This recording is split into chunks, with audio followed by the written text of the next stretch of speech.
Welcome, everyone, to tonight's Midnight Ranting. NASA covering up a second sun. 2 scoops of sun. On this episode, we take two scoops, a deep dive into the possibility of the NASA shills hiding a second sun. So won't you join us for some fun even George Lucas would be proud of? The next time we'll be talking about the third sun.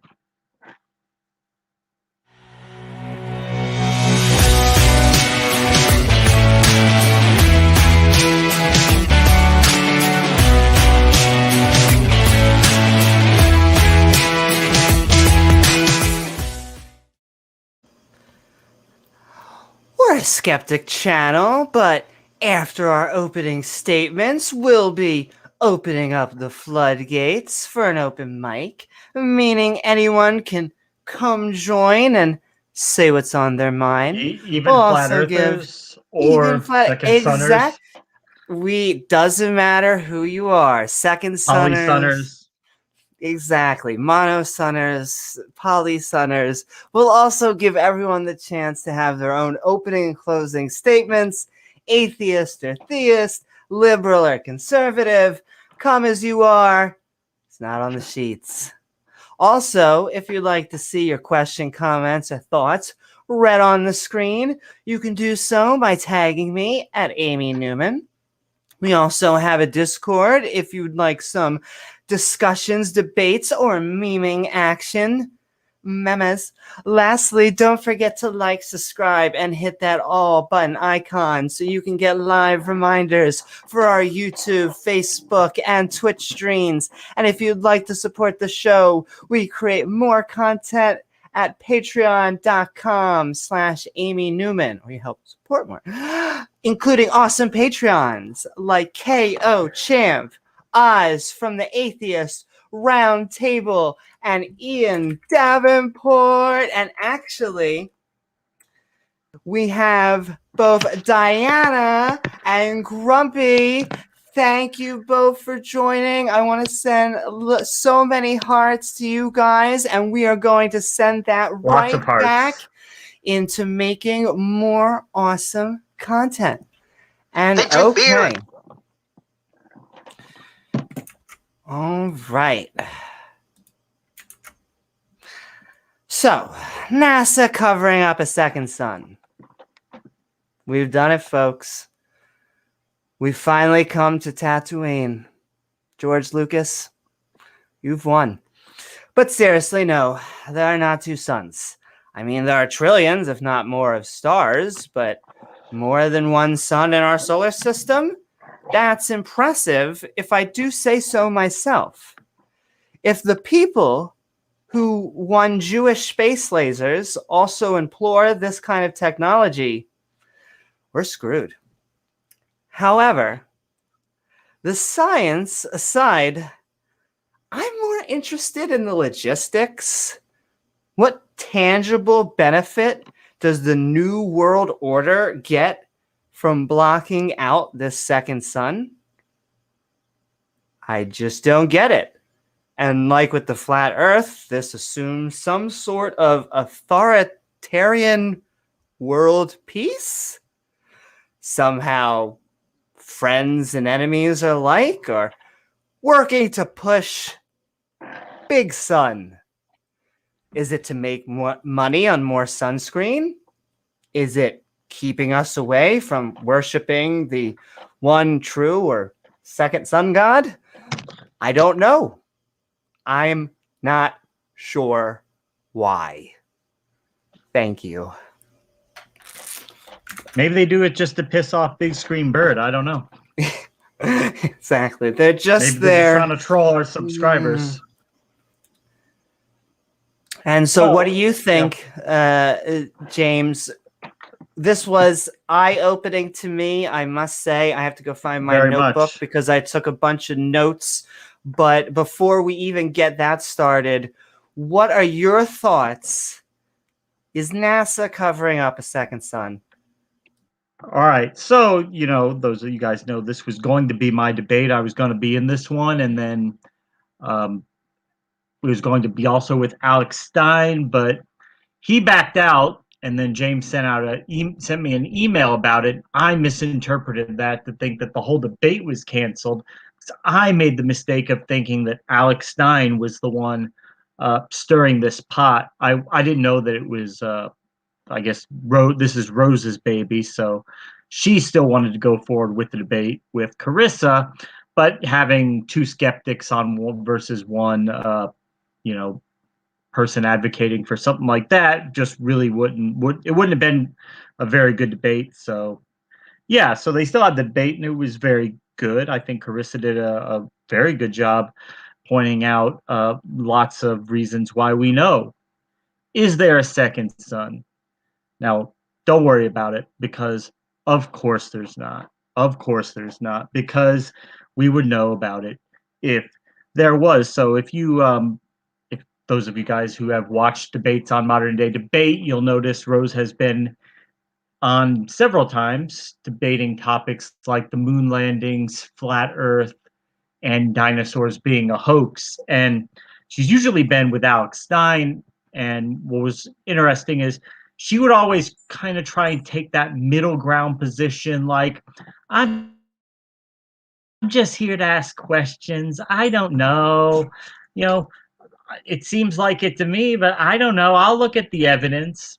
And she was trying to push like the real crazy off to Alex Stein, which, he's happy to have it. He'll take all the crazy. But so she kind of had to bear that whole load on her shoulders this time. She was the one carrying forward all this wackiness. And she didn't have anybody like Alex Stein to hide behind. So we have a guy who's took some pictures of a sun, and he thinks there's another sun in there. Seems very dubious that no other astronomers have ever made such an observation. I mean, if you made such an observation, you came forward with it, you would be world renowned. You would be a famous astronomer. That would elevate your career. You'd have fame, you'd have money, you'd have pretty much anything in the field of science if you could prove that there was something up there that we had previously not known about. And like Amy said, you would have to have a situation where that not only NASA would be covering this up, but space agencies all over the world. The most modern developed countries have space agencies. NASA, of course, is the biggest and the most badass, but even countries that are unfriendly to us, like North Korea, they have a rocket program. They at least know what's going on in space to some level. Countries like Iran that are not friendly to us, but yet nobody says a peep about, hey, by the way, NASA's trying to hide something up there. It's telling. Now a lot of it they started talking about these effects with polarizing lenses and things like that. And actually, to my understanding, there is a quantum. There's something going on at the quantum level with those lenses that they're not actually fully. They don't fully understand what happens when you take sometimes multiple lenses of those. And that's because at the quantum level, things get really, really crazy on some level. And we've really only been looking at the quantum world for about 100 years. So we know a lot more about it than we knew before, but we still have a lot to learn. And that's okay. That's okay. But it doesn't mean that there's a second sun. It doesn't mean that there are leprechauns living in your shoe. It doesn't mean the space station is inhabited by human alligator hybrids. Relax. So we know that Newtonian physics works very well for us on Earth. Newtonian physics been around since the 1700s, and it works very well. You learn about it in high school, even before that, even in middle school science classes, you will learn the basics of Newtonian physics. It's pretty simple and it works. But there's an asterisk to that, and that is that when you take that to the larger scale, the massive scale, the planetary scale, it still works, but not exact. It's not as precise as it should be. And they started noticing things about this hundreds of years ago with that the orbit of Mercury from a Newtonian perspective just wasn't right. And it just wasn't where it should be at any time. Damn close, but it wasn't there. So for a long time, they thought there must be something inside Mercury's orbit pulling on it gravitationally to cause that difference in what its orbit is versus what Newtonian physics says it should be. And they were calling this hypothetical object planet Vulcan. And they looked for it, and they looked for it, and they looked for it. And one astronomer would say, "Oh, I think I found it." Then another one, "No, no, no, it's this." Needless to say, they never found it. Um, and they partially resolved this issue as well. They said, hey, maybe because the sun's not a perfect sphere, maybe that's why it's pulling on Mercury slightly different than if you assume it to be a perfect sphere. And that was part of the problem. But the real part of the problem was fixed when Einstein came out with his theories of special and general relativity that describe space-time as almost like a substance that is affected by the gravitational effects of mass. Things that have mass in it affect space-time itself. And when they plugged that in, they were able to make perfect sense of the orbit of Mercury. So no, there's nothing inside that orbit that would be pulling on it gravitationally. There's nothing else there because we would see the effects of it. You know, a sun, a star, is a collection of lighter elements being fused into heavier elements. Starts off with hydrogen being fused into helium, and it goes all the way up until you get to iron, and then some crazy things start to happen.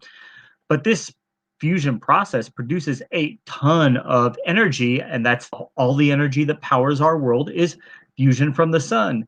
So if you had an object even close to that level of mass, then uh, you would have fusion taking place. We would see it. There'd be no way to hide it.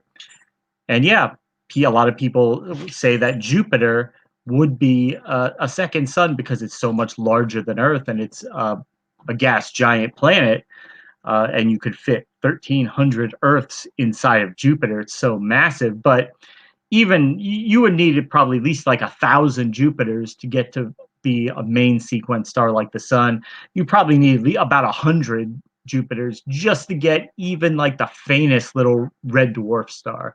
So it's not anywhere even close to the size of a sun, but yet we can see Jupiter. We know it's there. We can measure its effects of gravity.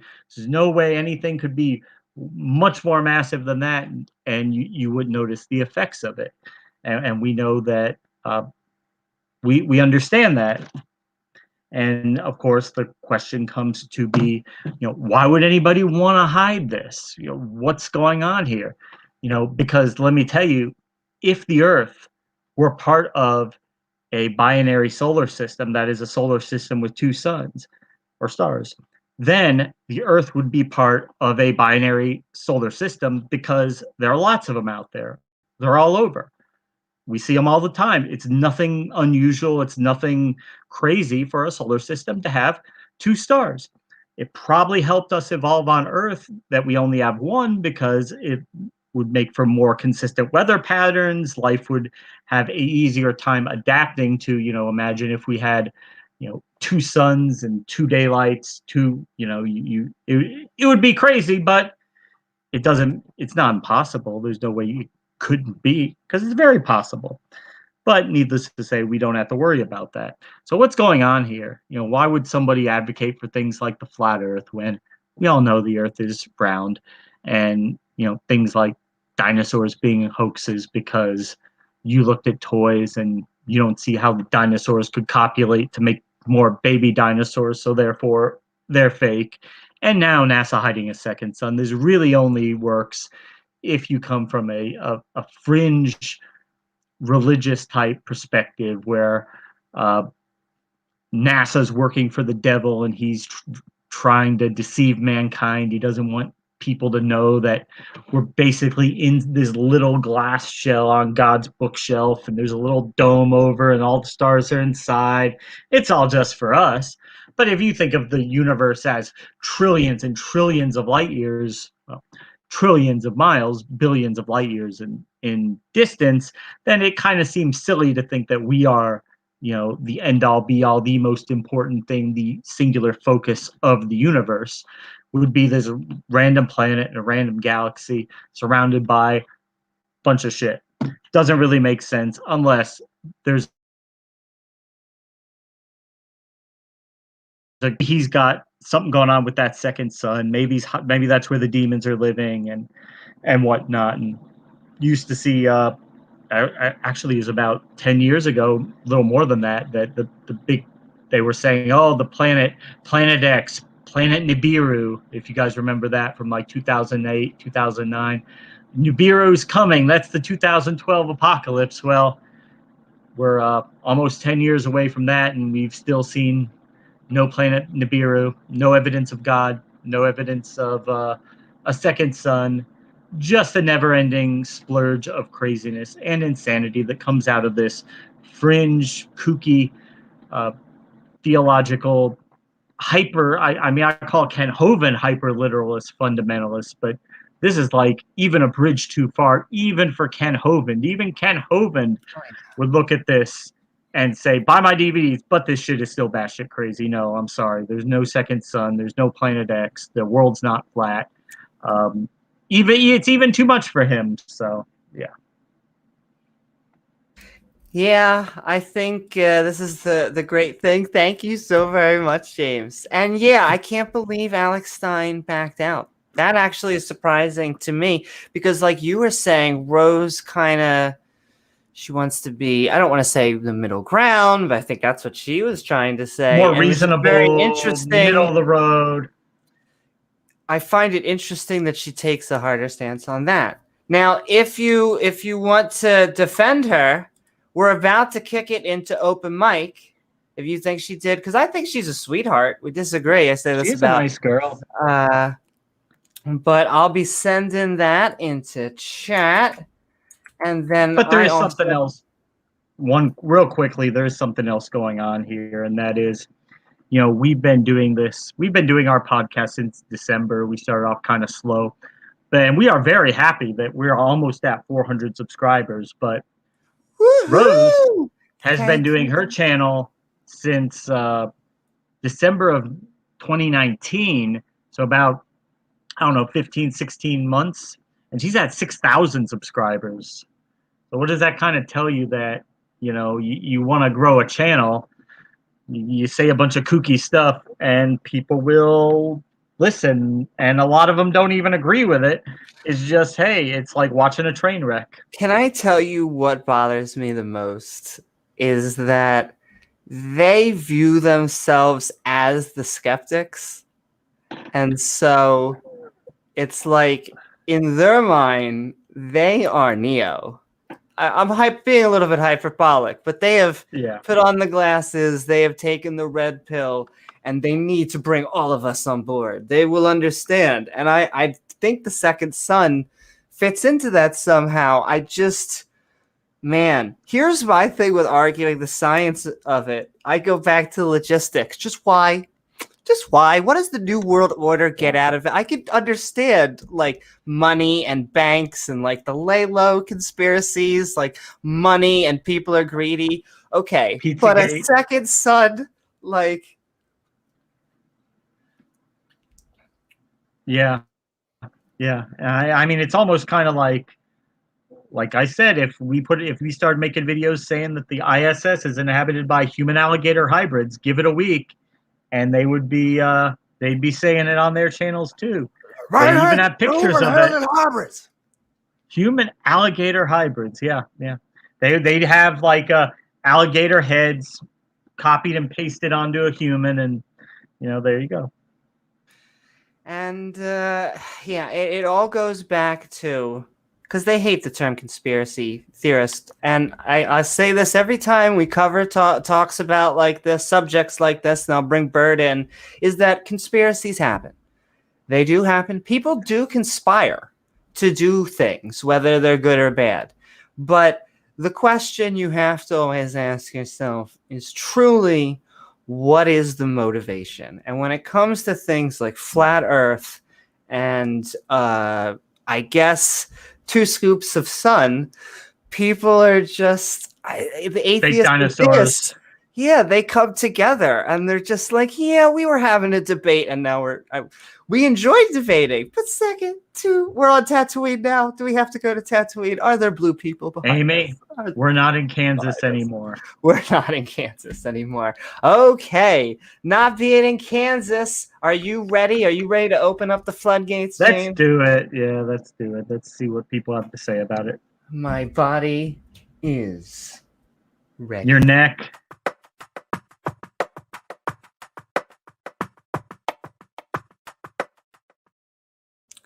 Woohoo!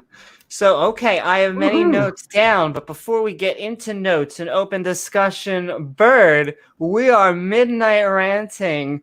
Oh my, I love that I get to say, what was the last perfect sentence that I got to say? It was aliens and witchcraft demons. That was also a good podcast. Yeah. These sentences, they're like butter. They're just, okay. Anyway. I mean, they make this content easy for us. They do on some level, you know. We're not even trolling. These are legitimate people. We're serious with a moderator and everything. And Second Son. Second Son, baby. Pulling into warp drive. All right, we are midnight ranting. Bird, how are you and is NASA covering up a second sun? Yeah, I believe they are. It's quite evident. No, I'm not playing this guy tonight. I can't. It's too outrageous. Too much even for you. Yeah, it's too much even for me. It's just very interesting that this is even a thing. The first I've even heard about it, I did a quick Google search, and in 2016, some guy said the same thing that Rose is saying. Even though she's claiming this only happened a few weeks ago, there's another astronomer that found the same thing that these people are doing. So find that kind of fishy. I thought Carissa did a really great job tonight. It's crazy the amount of patience that she must have had not to just laugh out loud. And, and I know she's not a mean person, but it's just like, dude, listen, your ideas are kooky. No basis. If we can't even agree on gravity, what's the point of this conversation, right? Like that is something that we know is verifiable, but I found it interesting. I went over to her channel.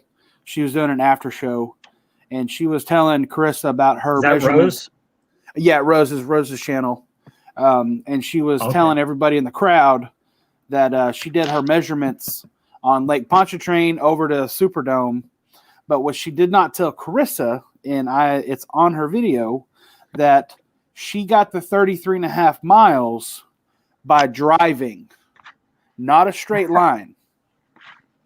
I find that very funny that she has no idea how far her measurements actually are, and she's making up numbers. This is the funny part. Then she plugged in some numbers, and she said, if you put your camera at 20 feet above and we're 33 and a half miles, it's 570 feet or 580 feet, whatever she got. It was a ridiculous number. But then this is the funny part. She put in 10 feet, which is a reasonable height based on, if you're up, because you can't be at sea level and see, it just doesn't work like that. Refraction is way too high. So you'd want to be up a little bit. And then she entered 24 miles. And it was 270 feet, which is almost exactly the height of the Superdome. And she was like, those numbers must be wrong. Yeah, it was very interesting. And she just did that live on her stream. I find that hilarious. Hilarious. She basically just proved that what she did was right. It was wrong. You know what I mean? Interesting. Interesting to say the least. And yeah, I forfeit my time. I want to hear what everyone else has to say on this one because it's crazy. Well, she did a flat Earth debate, and I think it was Mark Drysdale, and he handled her with kid gloves, and he just gave her lots of resources and things that you can do on your own to verify the round Earth. Pull your head out of the ground. And she was like, "Oh, okay, okay, all right, I'll look into all that." And then right after that stream, she went on to Bob Nodell from Globebusters after show. And Bob basically told her, like, "Oh, don't worry about them, about those silly Globetards, Rose. Come on." Yeah. And she, that's still a flat earther. Pretty much what everybody in her stream was saying. Oh, you killed it. One of the guys literally said, Carissa is blinded by science. Love that quote. So, Carissa, don't be blinded by science. So, it's just funny. And just the way she talks is, you can tell. I know she has questions and I know she's really interested, but she even admitted on that live stream just a second ago that she doesn't watch anyone outside of her friend sphere. She just admitted that. Like, that's a red flag for me. If you think you're trying to be the skeptic here and you're clearly not. And the fact that she admitted that she uses her kid brain to try to figure this stuff out. Like, we're not kids, homie. We're adults. Use your imagination. So, I mean, I think I have a pretty good imagination. I collect Lego, you know what I'm saying? So use your imagination when it comes to science and I know. GPS navigation. Use your imagination. You won't go off a cliff. Don't worry about it. Yeah. Carissa, you are blinded by science. So there you go. There's your quote for the day. Hope you like that one. Mm-hmm. It's great to be here, Amy. And I'm going to apologize to Amy openly for the last show. Y'all just hit my giggle bone and I couldn't stop. We love it. It was so fun. He kept going, but I know. And then Oz, thanks a lot. Yeah. Oz is an asshole. That was great. As well. It was a good stream. It was a good stream. A lot of fun. Anyway. And shout out, sends in love to Oz. Of course. And Tart. I feel like I think Nate was doing something. It's the second son that drove us to this time slot. Otherwise, I wouldn't be going on. But it was just such a topic that was like, man, if it makes Alex Stein go, you know what? Yeah. Maybe I should sit this one out. I'm not going to put my reputation on this one. So do we actually know why he bowed out, or we're just speculating? I will. James, do you want to say? Or, it just said he wasn't sure about the second son. He didn't know about the topic, you know. Okay. Not that he didn't believe it. He might believe it. He's just not willing to defend it, you know. Yeah, that makes sense. But Rose has made it abundantly clear that she will not let reality get in the way of her worldview. What breaks my heart with Rose is I thought she was actually wavering on Flat Earth. But that might have been my bias because she came off as like this, I'm questioning, I'm just here to learn facts. And I guess maybe that's just my bias. That's why everybody was so charitable to her. And so then she did the dinosaur debate, and then after that point, it's like, okay, this is just right. She doesn't think dinosaurs are real, right? Right. Remember the dinosaurs can't be real because she looked at toys, and the boy dinosaur couldn't get it inside the girl dinosaur to make baby dinosaurs, so therefore they're not real. Yeah. Therefore, none of this, no dinosaurs. Got it. It always goes back to hot dogs and donuts. Always. That is cutting edge science, Amy. You look at toys, and if you can't figure out the logistics of it, then they must not be real. Yeah. And okay, I'm going to read just a question or two, and then we're going to bring Jason in. But the third sentence says, are you sure it's not just dedicated? You know, that's the thing. We can't think it's trolls. I mean, they put their money where their mouth is. They're showing their face. They're defending it. Not only defending it, you know, they're trying to show on Google Maps or wherever. Everyone has their thing.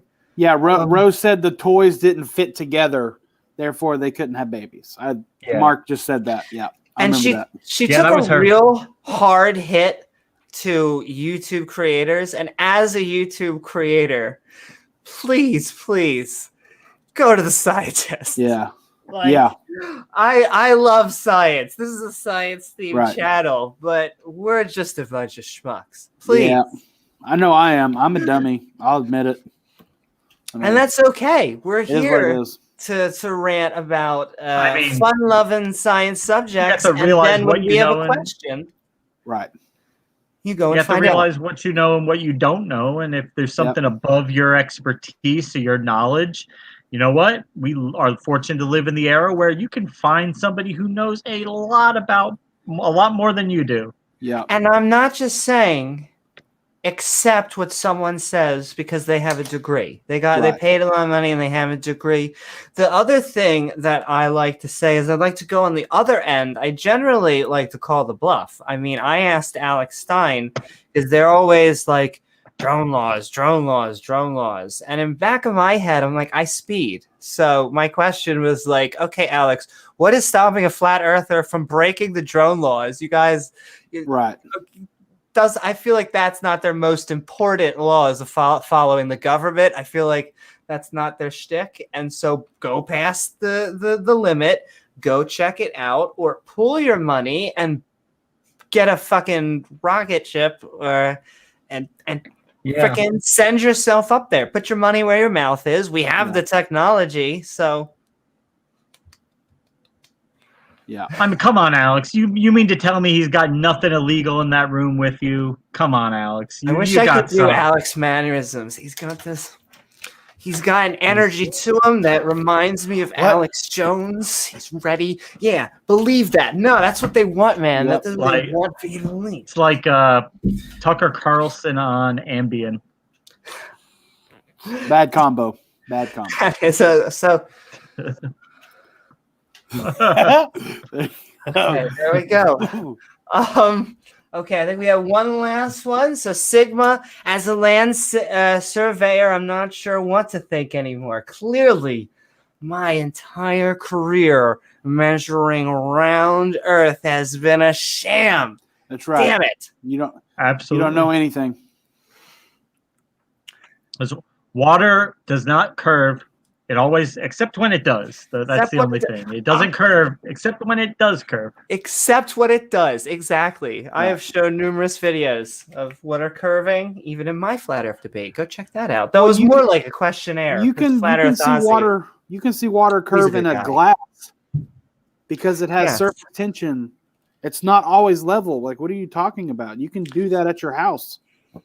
But we can do the simple. I mean, I hate to say it's middle school science because sometimes it actually is very technical. It's just when you know it so well, they're able to break it down for middle schoolers. But you should be able to do the bucket test. Yeah. We all know what happens with the bucket.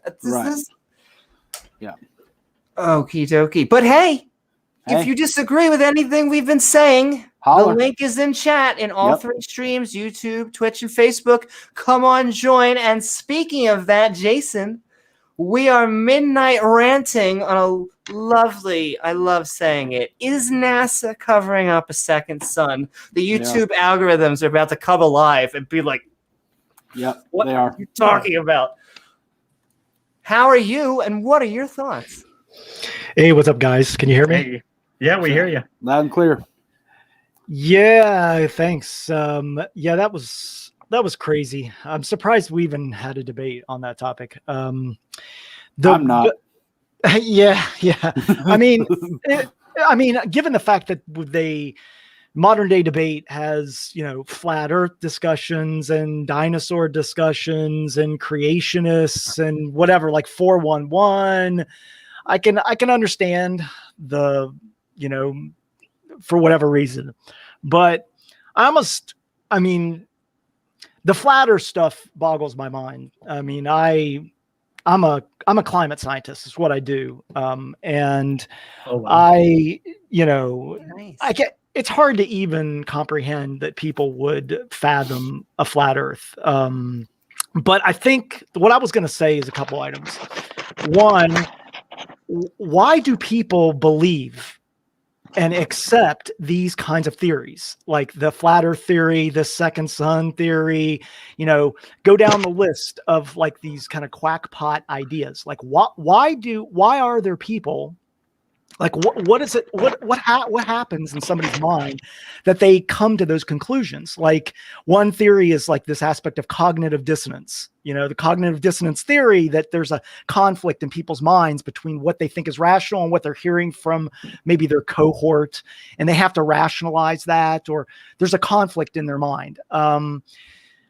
So I'm just like, why do people believe these things? Like what's going through people's heads that lead them to suddenly come to the conclusion that, wow, maybe I should consider this flat earth thing, or I should consider that the earth is 6,000 years old.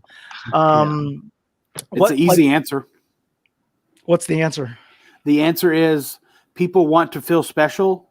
And by having this special knowledge, it makes them feel like they have a step ahead of other people.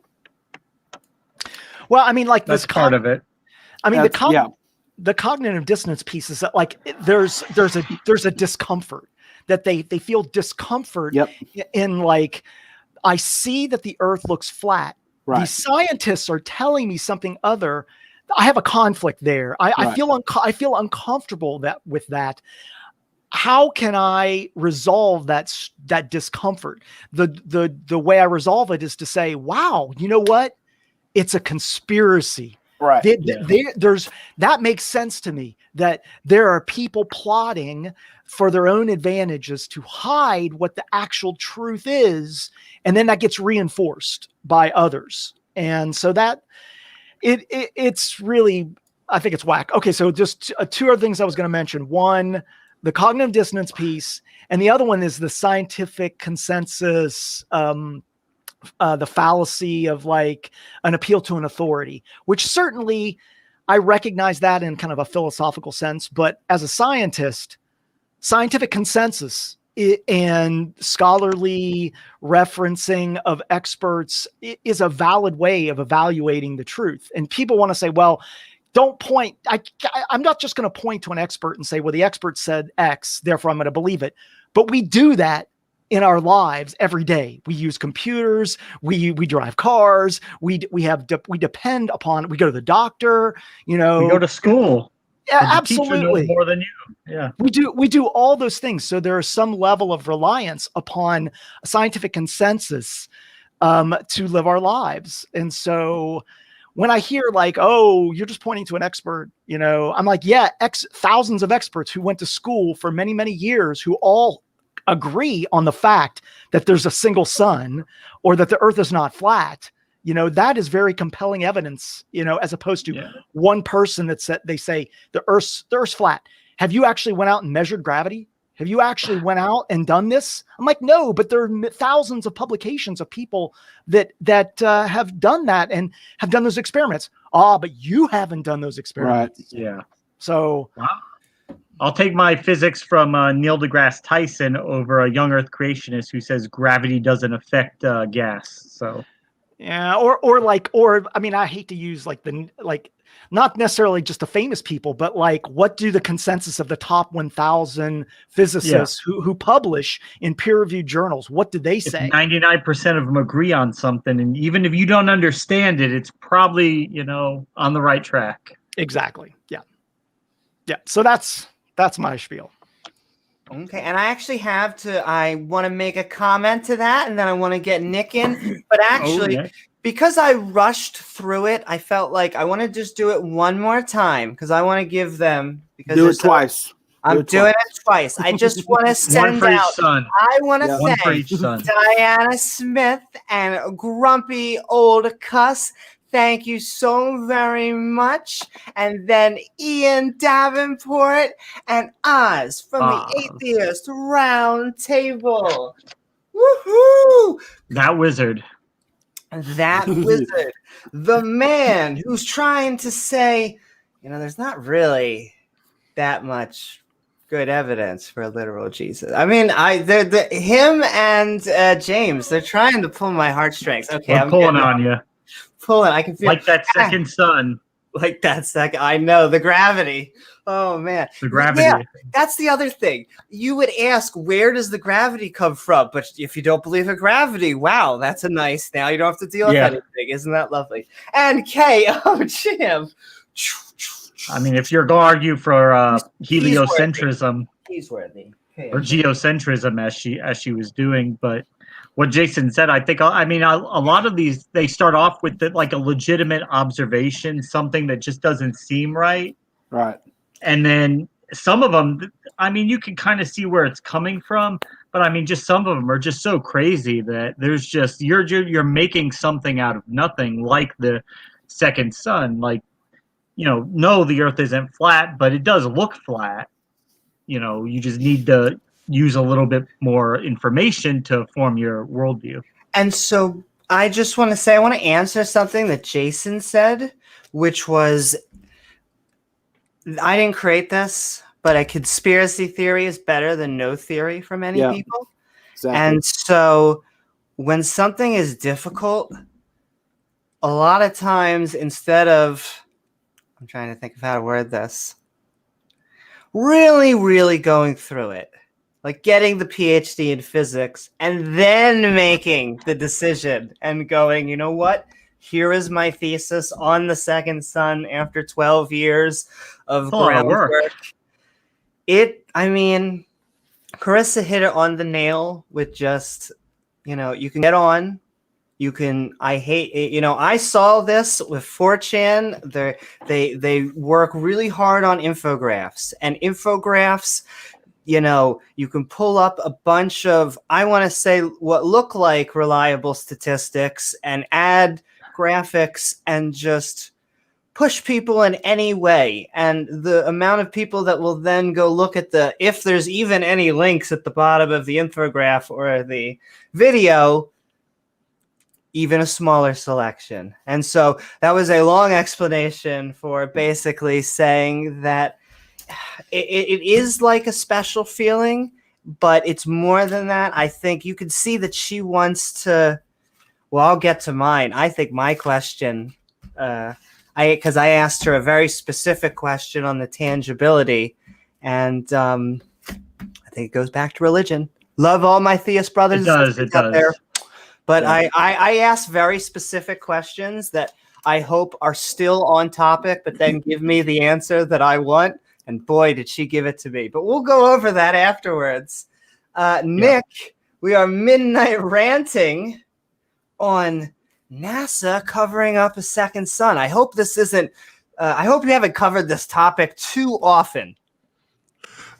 Me personally, no. The second sun is brand new to me. I kept looking for it, but Russell's teapot keeps getting in the way. How did we miss it all these years? Well, it's Russell's teapot's in the way.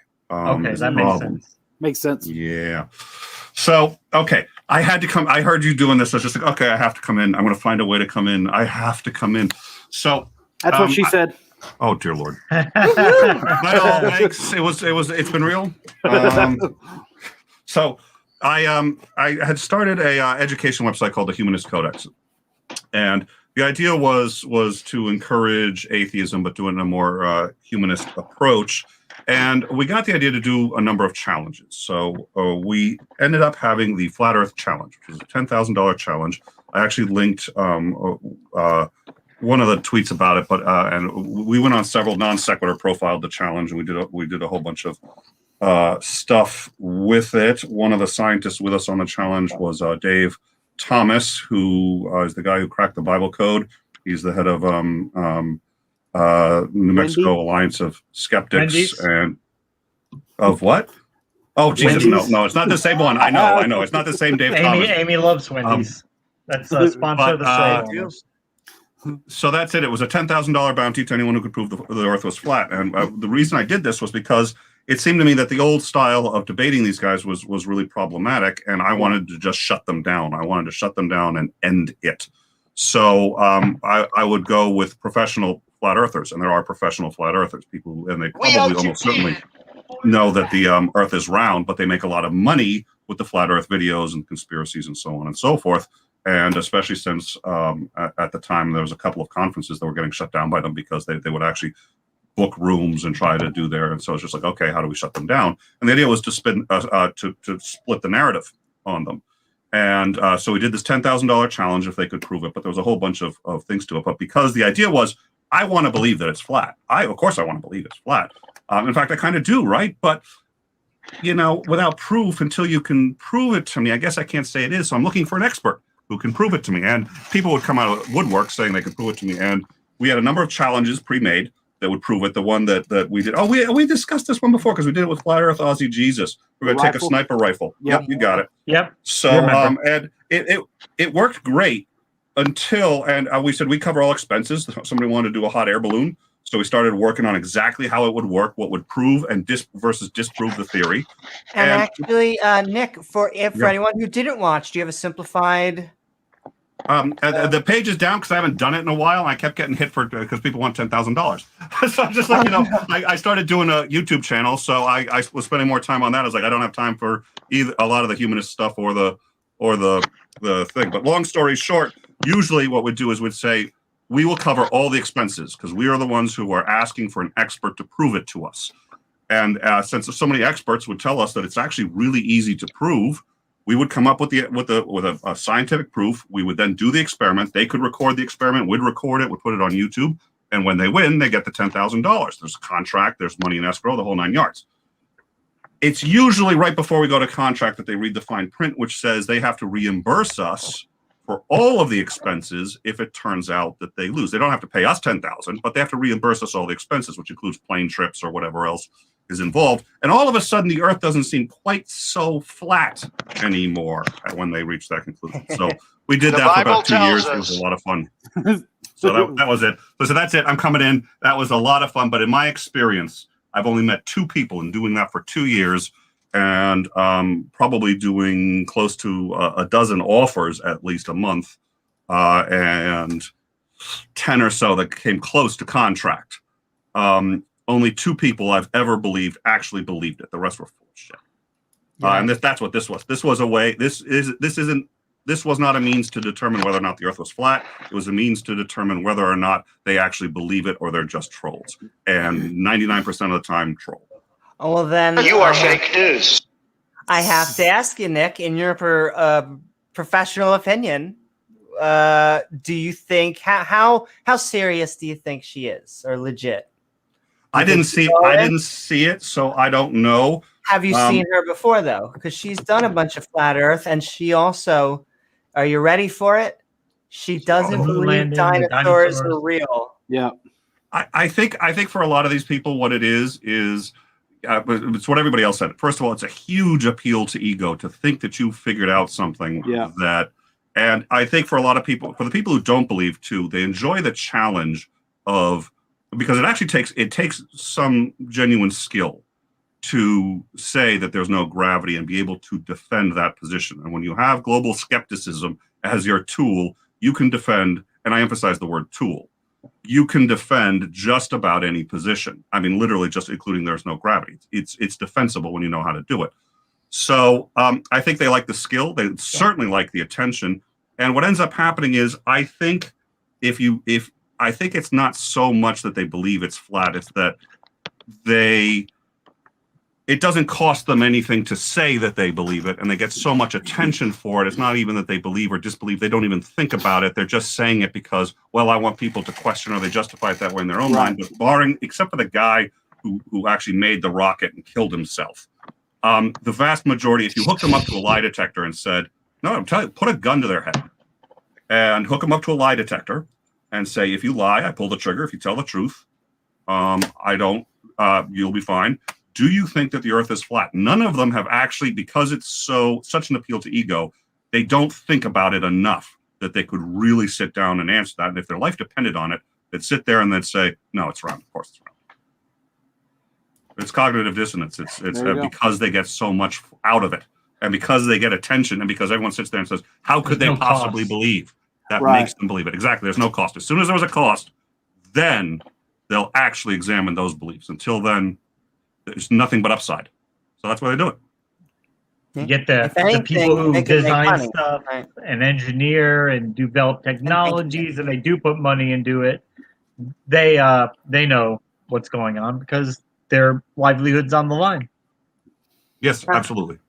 And I do want to I may play my question because, and I'm skipping ahead in my notes, but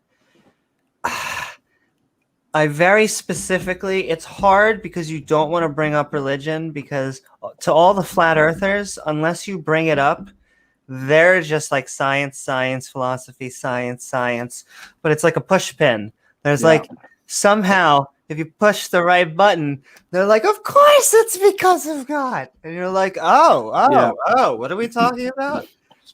I'll have to actually find it, but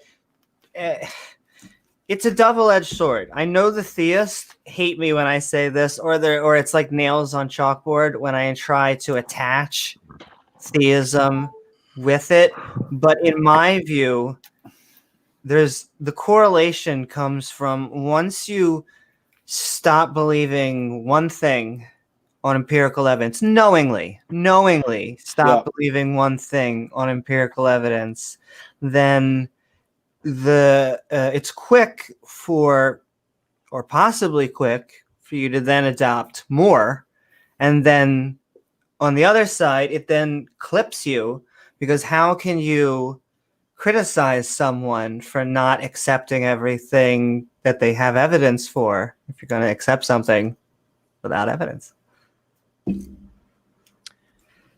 Yeah, So, I'm sorry. Oh no, do you guys see a connection, I guess, at all? Am I being unfair or am I being crazy? Do you see a connection? I mean, there's a lot of this like presuppositional discussions in kind of the religious and philosophical arguments that you can't absolutely know something. You cannot prove that God does not exist.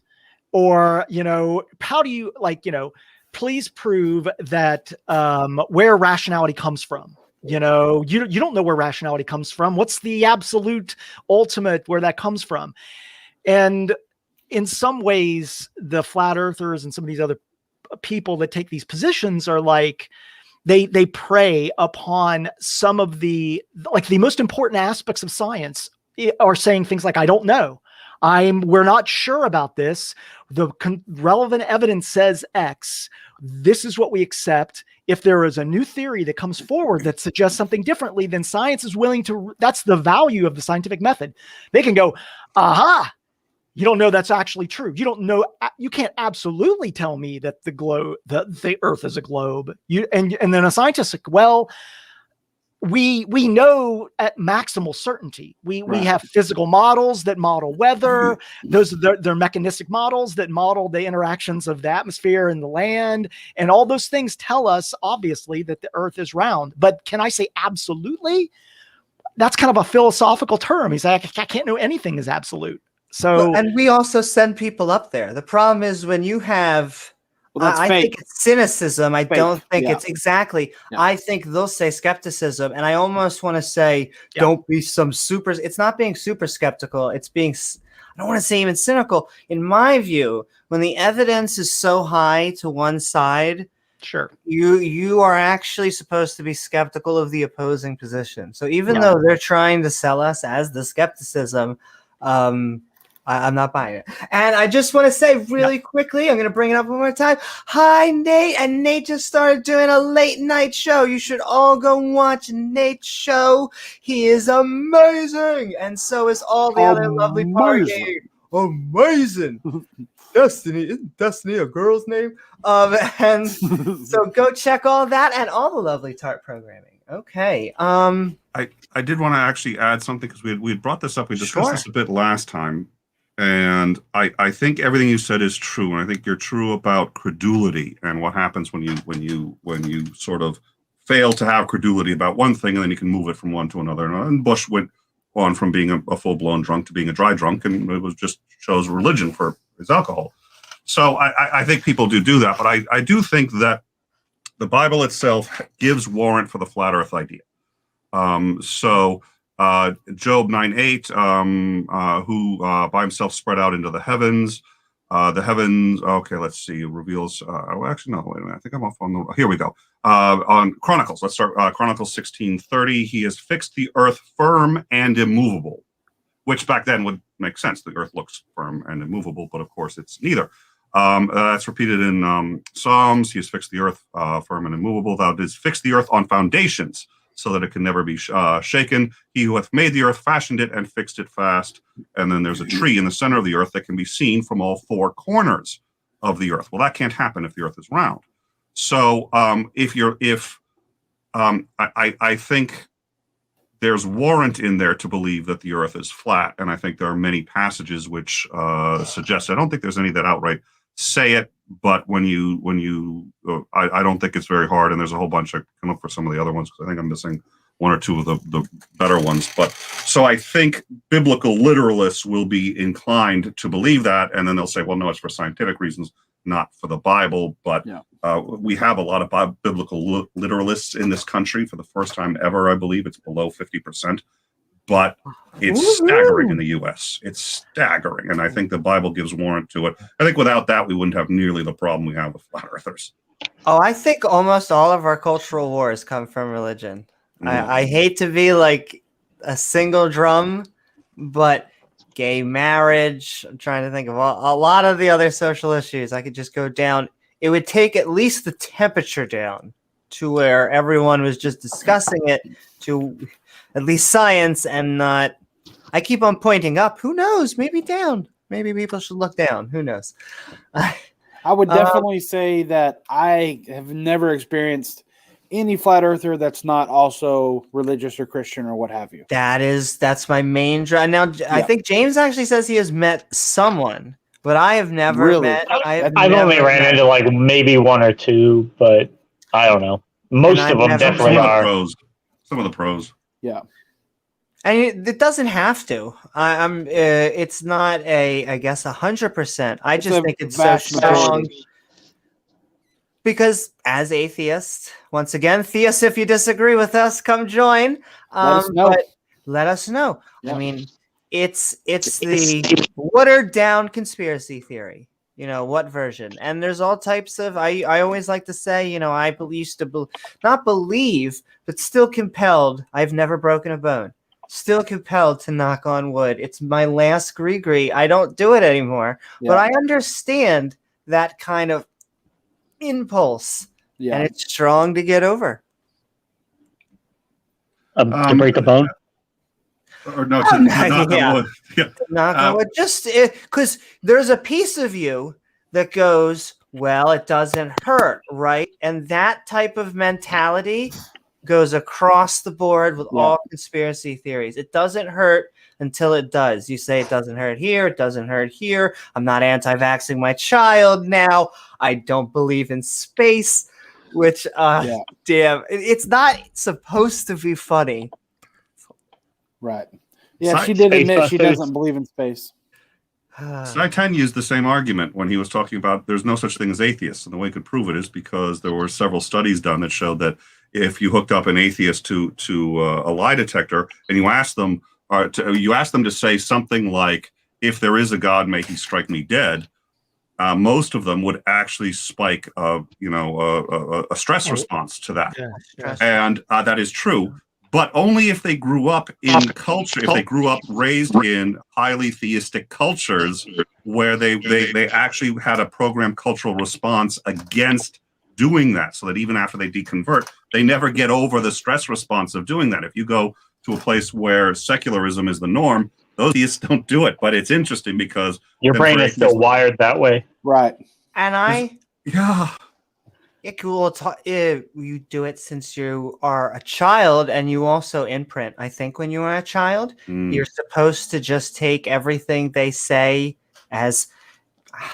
I'm trying to think. Pun. I don't think this is a pun. As gospel. Yeah. And so, and that is actually where the rebellious stage comes from. It's almost like you're supposed to have a detaching stage. You're supposed to believe everything they say. You're then supposed to. Ooh, at me. Oh no. And then Satan's coming. Here he comes. I'm here. I'm still here. He hasn't got me yet. Hey, I didn't say there was no God. Get them. They're the heathens. I didn't. It was Bird. Bird said it. I said it.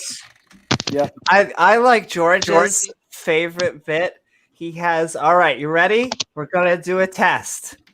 All right. If there is a God, may he strike this audience dead. See?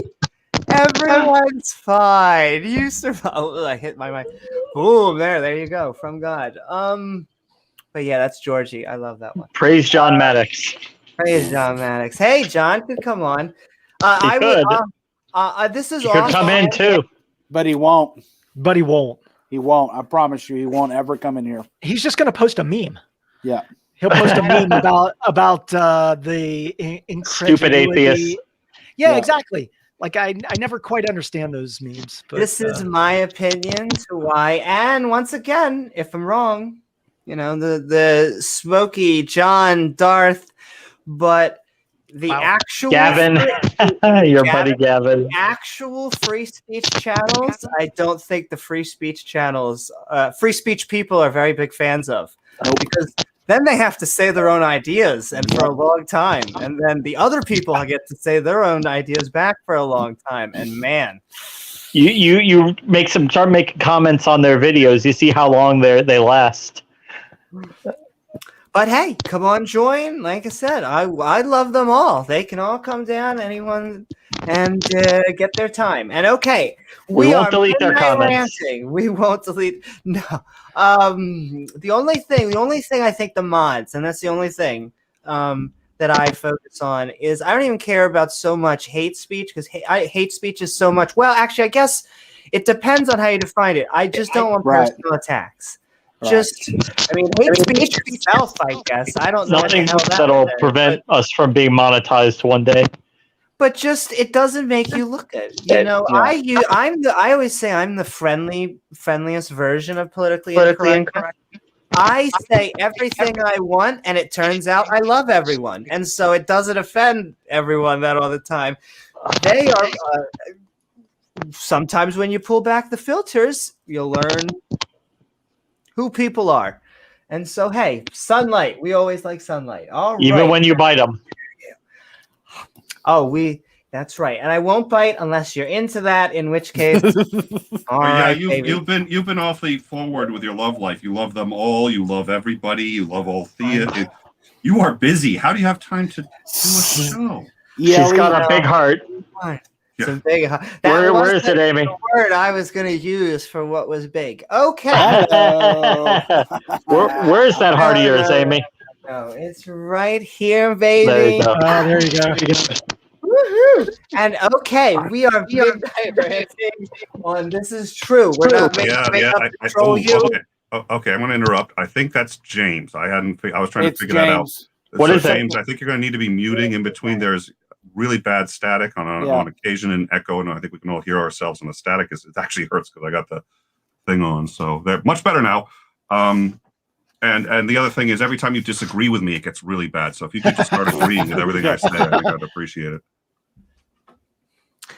And okay, I just want to bring up some of the notes. We are Midnight Ranting on who the hell would have thought NASA covering up a second sun. I really do. Like, it reminds me of the snake jokes. Like, this must piss them off every time I bring up Star Wars, but I have no other reference. I mean, come on. But okay, the first point that I just had was it's not actually just NASA. Is that so? NASA's trendy, and we're all fabulous NASA shills here. I think I should have showed someone's comment. I think they were saying they just got their paycheck. Woo-hoo! See, that's how he spends his directly from where's our bosses? Our bosses flag. Right. See, exactly. See, we have technology like that. It's just we can't let the noobs have it. So that's right. Exactly. So what do you guys think on? It's really not just NASA. It's everybody. It's King Jong-un is sitting here going, all right, guys. Hiding this, yeah. We'll put up our "We Hate You" post tomorrow, and then we'll meet you guys up by the second sun. Sound good? We'll get lunch. Let's do it. All right. Little Rocket Man. Little Rocket Man send rockets. Well, and he found a unicorn too, right? Didn't North Korea found a unicorn? They invited the U.S. to come find it. Like the one in the Bible. Yeah, that's it. That was it from the King James version. Really? So he did. He was trying to curry favor with the U.S. and he said they actually found unicorn fossils, and if we would alleviate some sanctions, they could they'd release them to us. And that was. I don't know which is worse, whether they thought that would work or whether there's a possibility that would work. It started to work. There were people who wanted to go over there. The president wasn't big on it, but there were people who said it was a national urgency to go over there. There you go. Well, They are in the Bible. And it is interesting how often they're a something country. They call themselves atheists, but they really worship him. But it is so how they Juice. You know, the Christians will defend the Kalam, and then you know, the Muslims will try and bring, I think they're both the watchmaker argument. So it's almost like they cross-pollinate, and don't know. But yeah, you guys think about world governments, the new world order? The conspiracy theories. I mean, is there even an actual, like, how rare are conspiracies? I mean, very rare, extremely rare. I mean, obvious. I mean, I'm sure, like, statistically, like, the more people that are engaged in a conspiracy, the more it becomes extremely, like, here's the problem. Improbable. Here's the problem: is that as someone who has been charged with conspiracy, which is a whole other story. You mean like legally? We are learning so much about you. Okay, hold on. No, tell me more. Hold on. People who have heard the story, it's actually a whole different Go on. We're all ready. Yeah. But it does happen, and I've told. It's my fantastic. I'll try and put a bow on it. It's the fantastic sting Operation Dominatrixing story, because those words just go together so easily. But it turns out that you can actually be charged with conspiracy. It got my attention. And I'm actually building a bit on it. I've said all this stuff on, so I lean in, baby. But yeah, so we were charged with, I'll do both my jokes because it was a dominatrix thing. So we were charged with, not only were we charged with conspiring, and it was conspiring. Hear this shit out, because I'm all ears. I took the phone call, and then we all grouped up and said, okay, we're going to do it. And they're like, conspiring. And so the government got us. But the real best charge that I will hold forever, and if you're a legal person, you're gonna thank me for this, because someone gets to say this out loud. But I had attempted sodomy charges. Attempted, and you know what my joke is, good sir? My joke is, it would have been successful if they let me.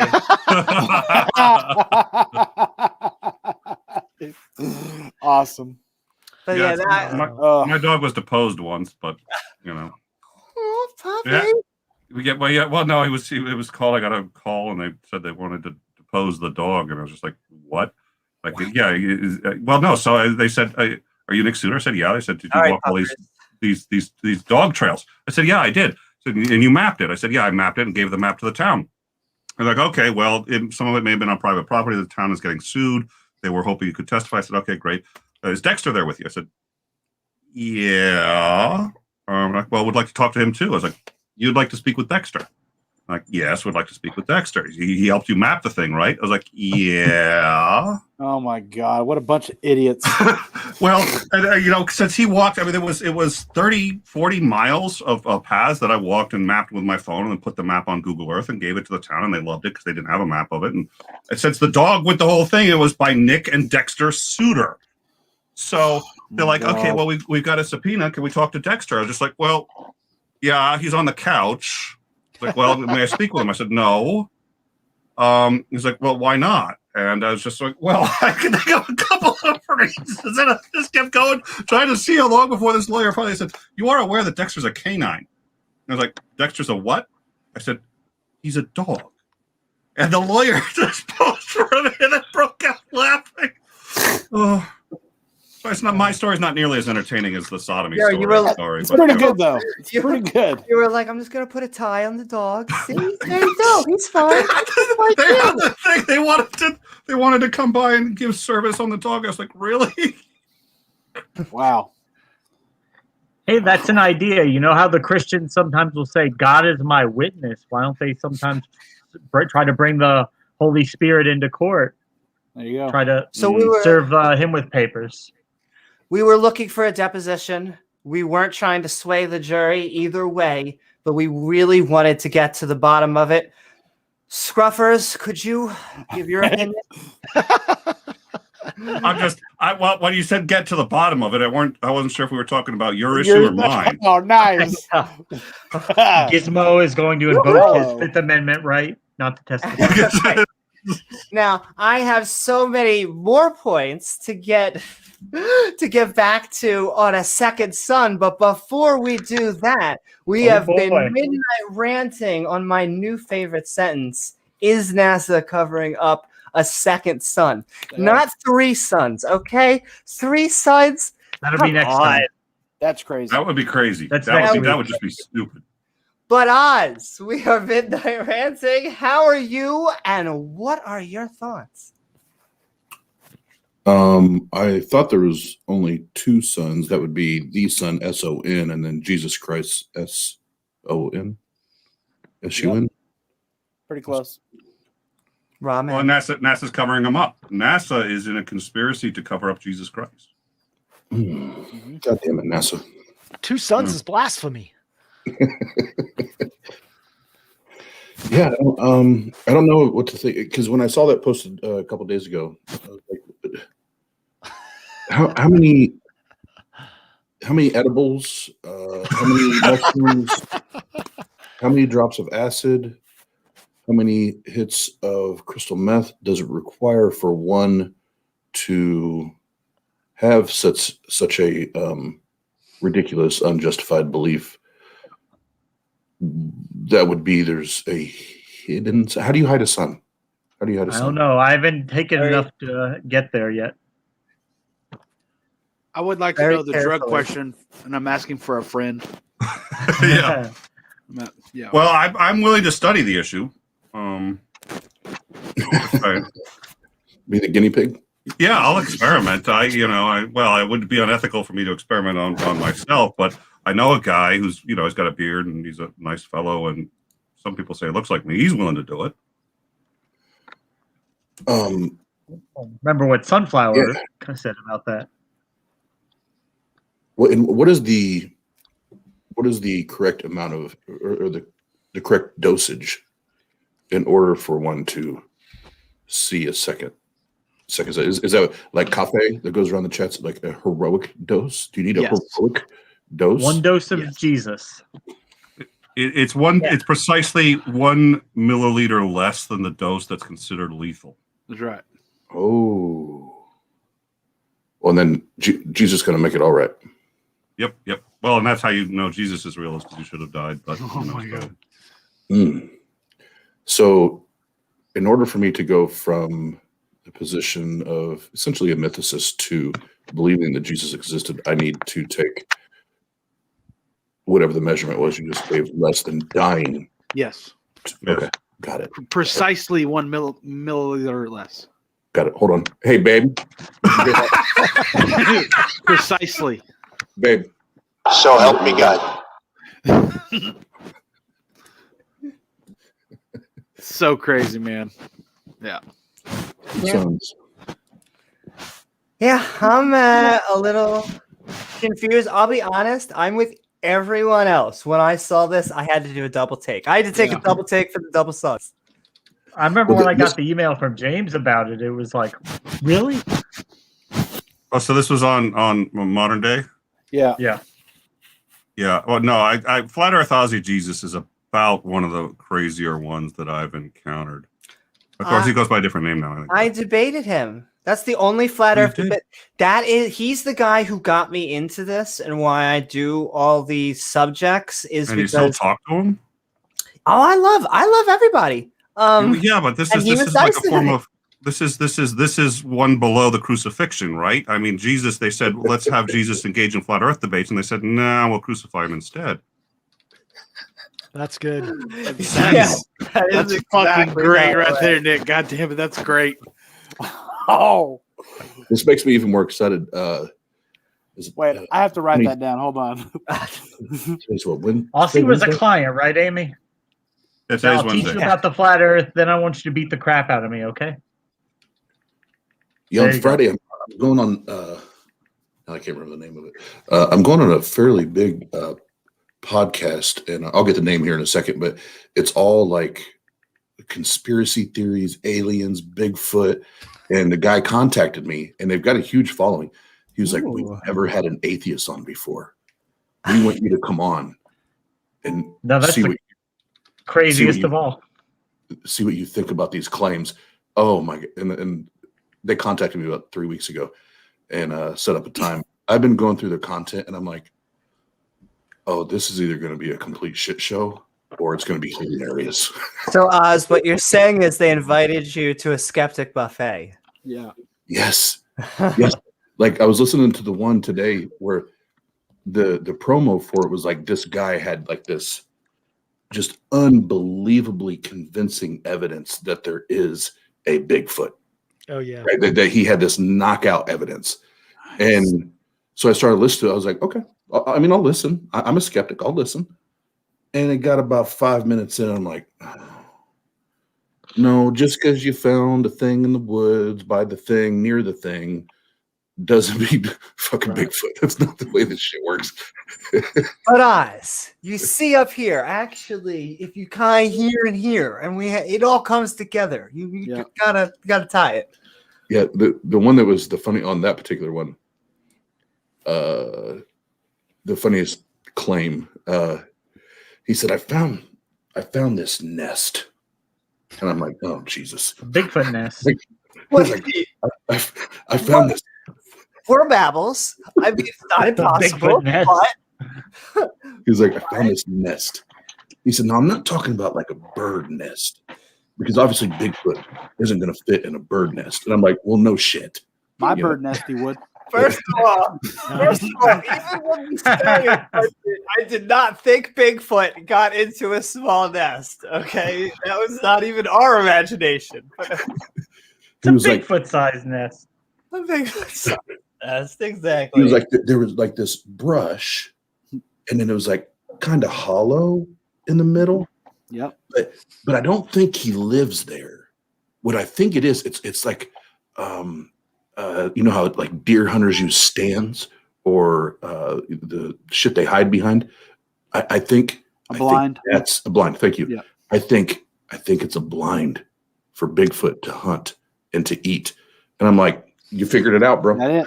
You figured it out. At least it wasn't his toilet. No, that's right. I'm sold. It wasn't a Bigfoot toilet.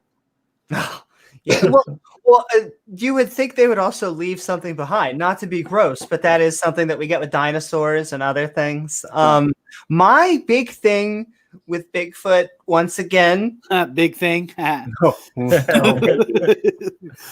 But I just want to know how something giant and fast just doesn't always go together. Like somehow it's an incredibly stealthy hunter that only can be caught in the sight of your eye. It's like a freaking ninja velociraptor or something. Yep. And yet it's also giant and hairy and like would be a sore. Like if you saw him in the mall, I don't feel like everyone would be so nice, or I don't know. He'd draw attention, and yet somehow it's 7 foot, 8 foot. I don't even know. I think it goes 10 foot. Who the hell? Great apes are not known for their speed, you know? Yeah, I'm not saying it's impossible. He could be a gigantic, bulkish, speedy killer, but, you know. Somebody here didn't see Planet of the Apes. That was a documentary, you know. A documentary. Yeah, that was true. Straight like facts. the Flintstones documentary for the young Earth. Well, and so it's funny. There you go. We make that joke so often because that isn't, I mean, the creationists hate that, but that is an atheist joke as time has turned as old as time. It's like with the talking snake. Oh, the Flintstones. We're not talking about dinosaurs walking around with animals. Ken Hovind we are talking about dinosaurs walking around with animals a little bit, but if we don't really think, it's not like that kind of dinosaurs walking around with animals. You just need a little cognitive dissonance. That's all you need. So it is So it's like realistic Flintstones. Like it's like the movie version, not the The cartoon. documentary. Nick Earnhardt. The documentary. Yep. And if you How guys does want to, Jesus fit I into pulled this? I pulled it up here. If you can see it, Truth Be Told is the name of the podcast. They also go live on YouTube. I think it'll be 6 p.m. Eastern time on Friday. Can I tell you that goes back to my main point is that they think they're the skeptics.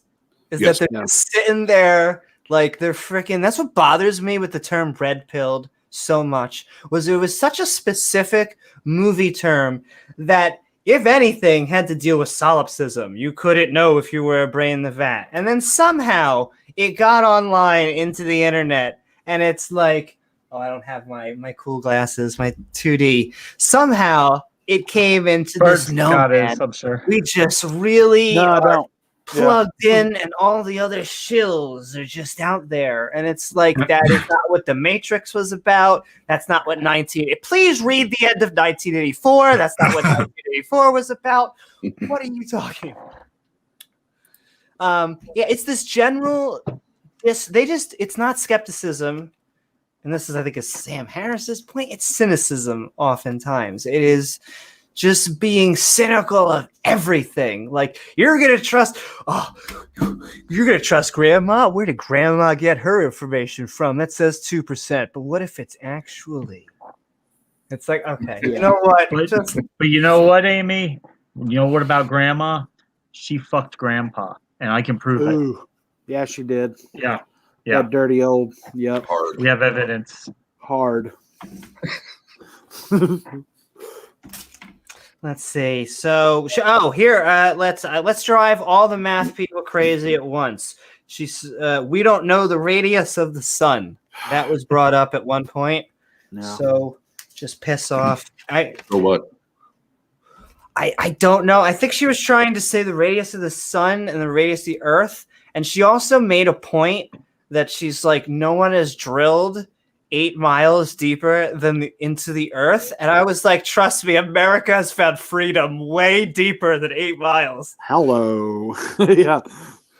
So the basic problem, if she's using the argument, I would imagine she is. The basic problem is how do you get around Aristophanes, who proved that the Earth is round in 400 BC? That's well. fake.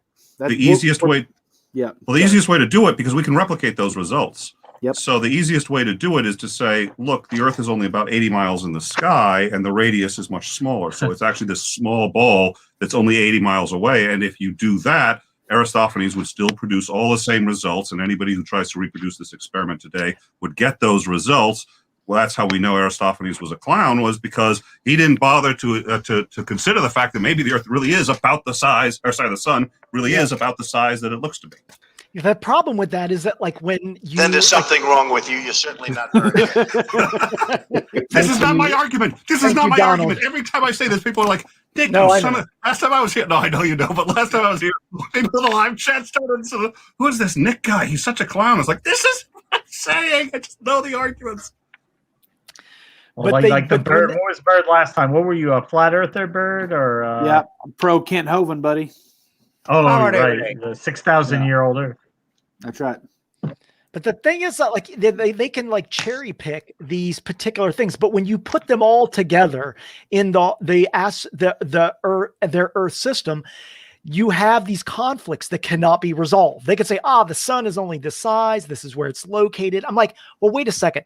Then how do we explain atmospheric movement and the solar radiation that we see? Or how do we explain, they kind of work backwards to say, okay, Yes. in order to have seasons, I have to somehow get the Earth or the sun to kind of like shift its positioning out in and out away from the North Pole. And then we're like, well, wait a second. What happens at the South Pole when from a globe Earth perspective, the Earth is rotated away, that then we have a much longer wind, like there's much less light during with the winter and more in the sun. How does that get adjusted? They're like, they have to start to, they keep adding on things, and it starts to become like an impossible model. The model can't possibly work. It contradicts itself. And so that's...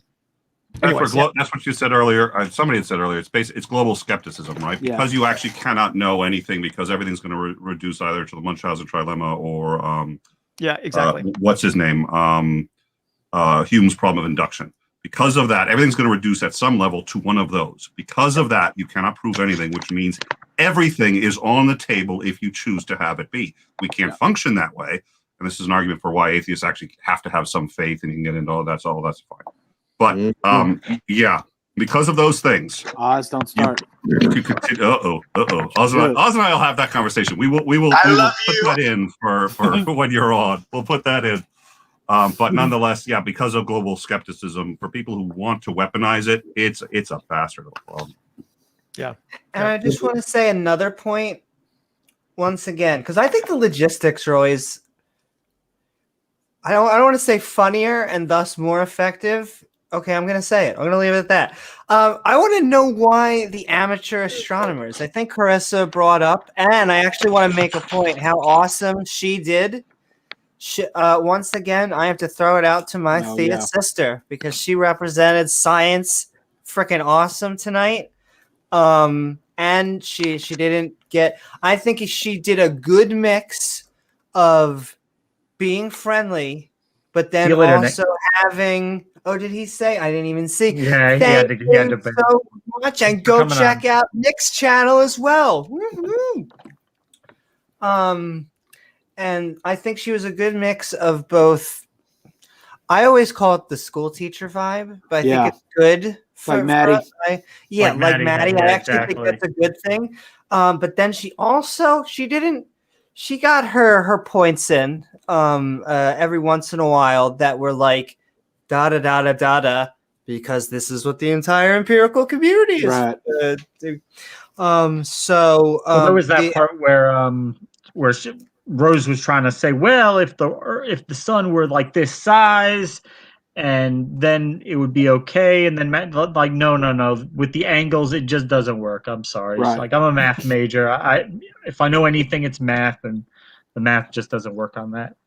Right. And what's crazy is, even if that's true, and let's say the sun is only 80 miles, we know for a absolute fact that the moon is how far away it is, because we can ping a laser off it or bring it back, but they don't accept that.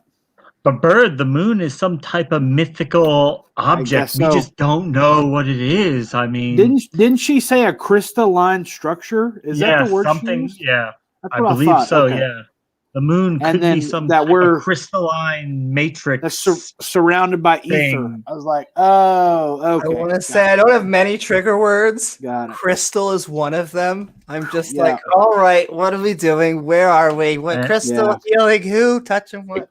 Okay. Actually, the center is where Dak lives. Yeah. Yep. Ooh. Yep. The center of the crystalline moon.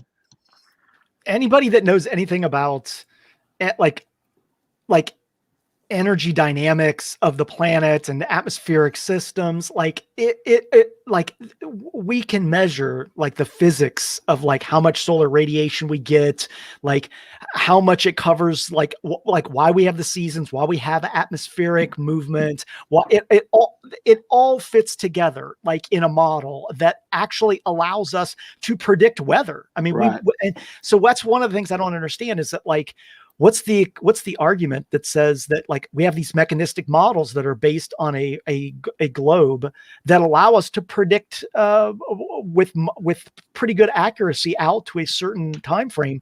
How is that possible? Like, because you don't know the second law of thermodynamics. That's why. Oh man, yeah. Damn, there we go. That one. I know. Just forgot all about it. Yep. I mean, it's like we know, like we knew when we looked at the orbit of Titan Uranus, we knew that there had to be something beyond Titan Uranus pulling on Titan there. And so then we looked, and what did we find? We found the planet Neptune. Kinky. Pulling on Titan, yeah. Amy and James, Titan Uranus. Yeah. Uranus wanted to join on screen because he feels as though he has evidence of Bigfoot. Does he? No. Titan near Bigfoot. Is he being serious? He says that he convinced Just Jeff, which is one of the guys on our show, that Bigfoot is real. Well, bring him on. I want to see it. But I would love to have this evidence. That'll help me on Friday. Yeah.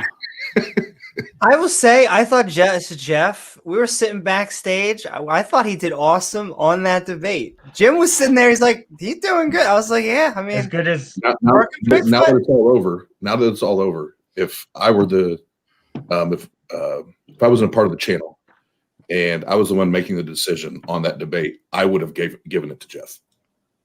Because he sold it, even though he doesn't actually believe that Bigfoot exists. He sold that shit like it was, as far as how we judge our debates on our channel, as far as who doesn't matter if I agree or not, who brings the best argument, who's the most prepared, who's the most convincing. He fucking killed it. He killed it. and he's the underdog in that debate. he was, and he That's a came out heavy lift. swinging. Yeah, he beat Cease to Know, T Jump, and I can't remember who the third one was, and then lost to Godless Engineer. Yeah, it was amazing. Titan Uranus said lack of evidence for Bigfoot is not evidence for lack of Bigfoot. Actually, you can invoke Hitchens' razor. So that's what I'll do. Is that what can be asserted without evidence can be dismissed? There you go. Yep, that's right.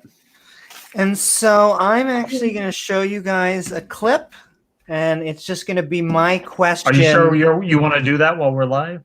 Oh, it's your okay. Oh no, it's a clip of the modern day debate.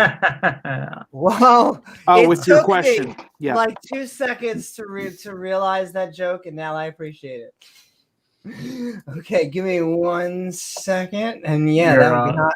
That would be hot Amy's too. sexy massage with Ken Hovind. Oh Hello. baby, Ken Hovind, Alex Jones, and Amy Newman. We're going live.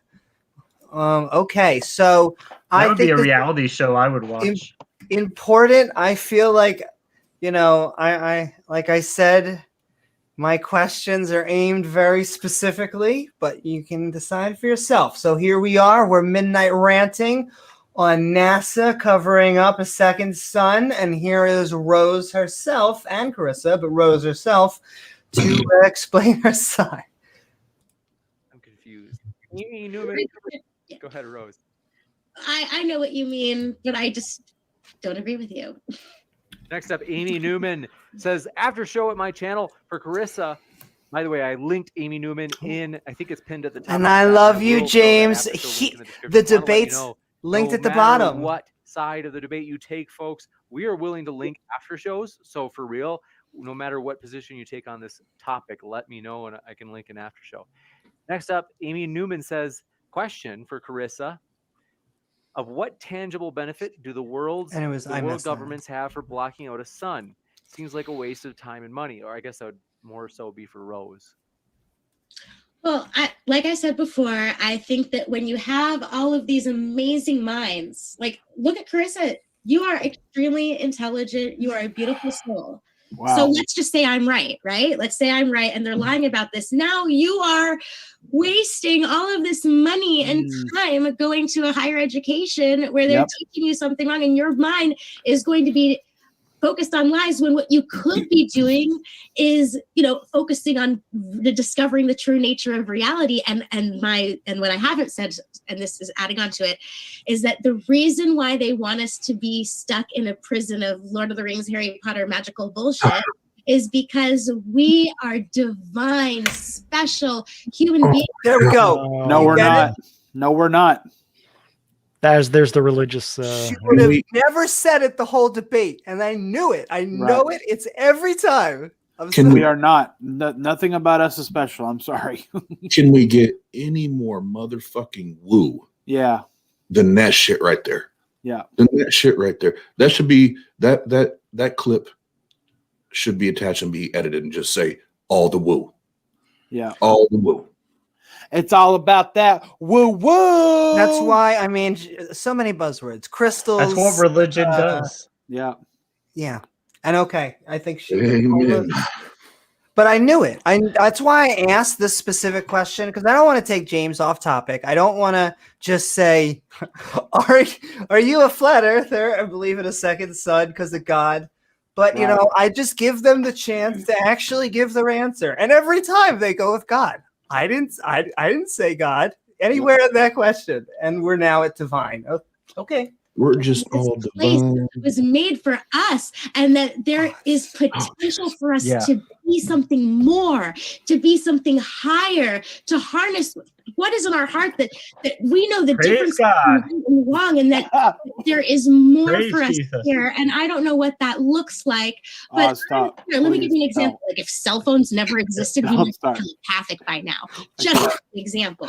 You know what I mean? Like it's these crutches of these man-made artificial systems that's making us retarded. And James is even squirming around in his chair. James is just like, I don't want to be on screen while this is going on. It's like this. Who knows what the possibilities are? I think I would have preached James. Look at even Carissa. She's yeah. And I think she actually, I like this. She doesn't really comment about the divine, but I like Carissa's response. So we're gonna listen to that too. Just make a little something. So, one thing I challenge the audience to consider is that I see this a lot in the flat earth perspective. They say, don't go to college because they will teach you things. One of the biggest components of college is that they tell you how to observe these things for yourself. They tell you why these things exist, and they give you the tools, such as equations and many things, to substantiate. It's weird. She was nodding her head. So James has some rum in there or something. That flat earthers don't want you to go to college, but they want you to watch their YouTube videos. Yep. Because they know that you're not going to have the reasoning that it takes to figure out why they're wrong. Boom, So I bitches. challenge you to actually look into the equations, look into the math. I know it's tough, but it is worth it. I'm going to be doing that equation to send over to Rose to show her how far she can see into the horizon. But that is from college. It's not. That's a backhanded compliment in a great way. Little Buster on YouTube. Yeah. I'm sorry. Go ahead, James. You got it. And Rose, if you want, I think since the question was originally for you, I can give you a chance to give a quick rebuttal before we go on to the next one. No, I'm good. Like Charmin or Scott? What's the Charmin or Scott? What do you think? She just wiped that ass. I couldn't have made a better statement myself. That's why I said I can't be our thesis over there doing science justice. Yeah, all these centuries where we're we doing just the pseudoscience. Relied on the Bible, and we made all this progress. But now that we've started using science, look, we're just falling apart here. You know, we should just go back to the Bible. And I will say, she's probably not a fundamentalist. I'm not trying to attach fundamentalists to Rose? it. It's just, I mean, She has to be, yeah.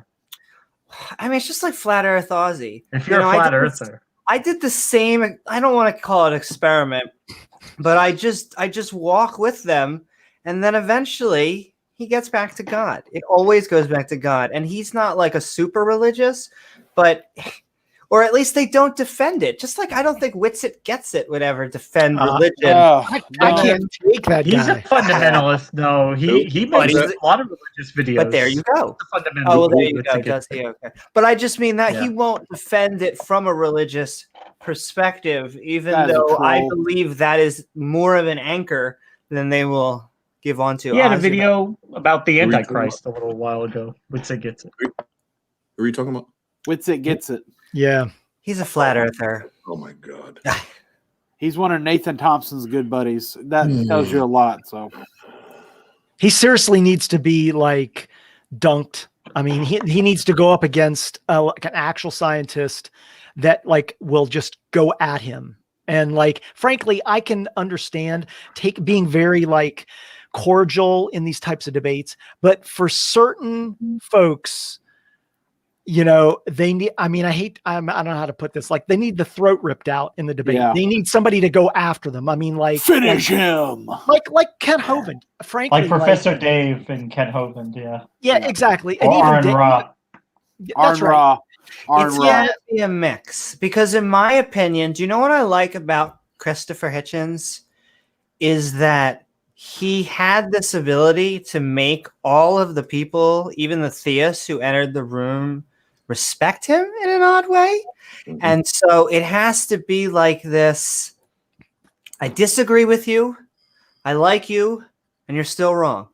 It has to be all three of those things. You know how Hitch did, and Amy, you'll love this and appreciate this. And the way, after watching hours and hours and hours now of Hitch videos and reading the books, but even watching the way he will begin either speeches or debates, he breaks the ice almost every time with humor, whether it's self-deprecation, absolutely, whether it's calling out fellow atheists or non-believers or skeptics. He always makes everybody at least feel or seem to be on the same, on the same wavelength, on the same page. Then at that point, you have that connection, that rapport with your crowd, your listeners. Then when you start to get into it, it's like, oh, but just a minute, I really like this guy. A minute ago, I really liked this guy.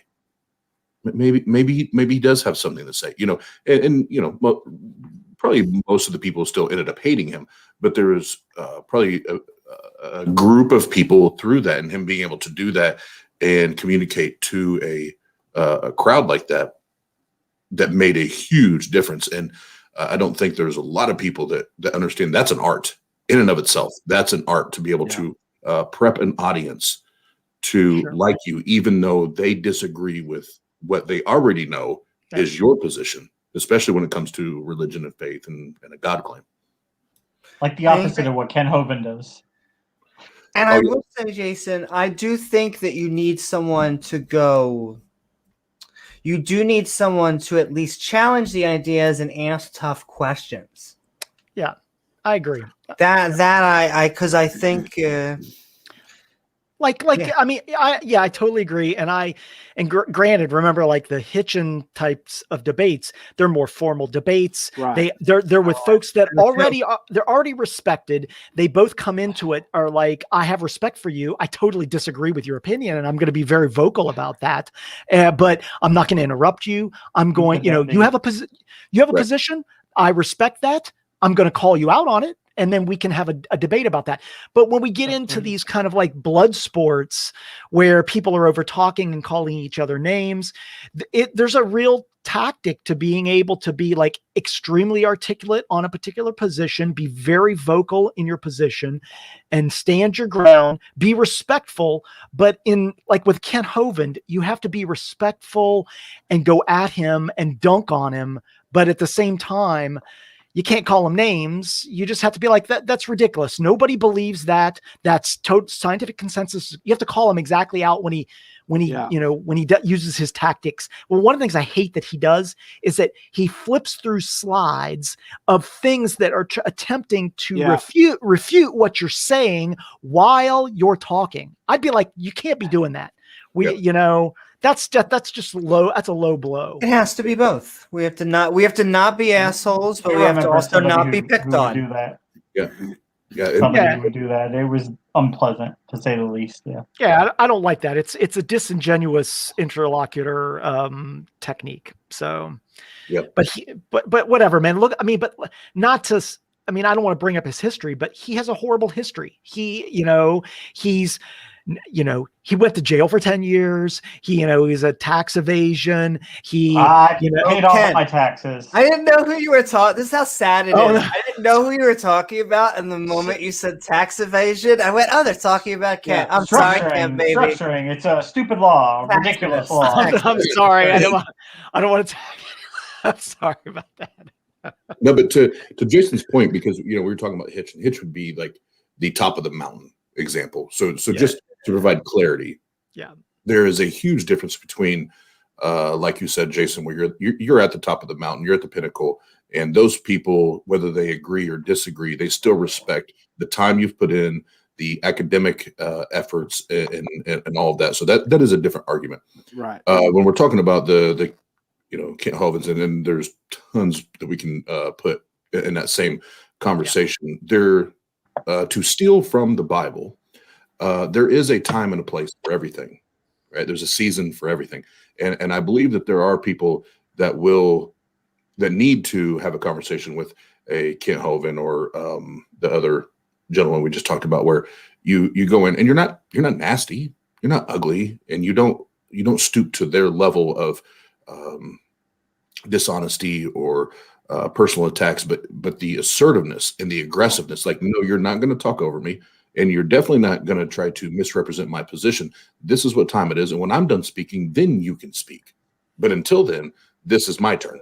And being able to have, and there again, there's a time and a place for everything, and Shane the Skeptic, if you guys are familiar with him, he used to co-host sometimes on the Atheist Experience. Him and I talked for about an hour and a half tonight, and I just had two very interesting experiences just within this last week with religious folks, and not just within Christianity, but also with Muslims, where your religious folks claim to have this higher moral ground on how they treat people and how they communicate with people, and their morals and their ethics and that framework.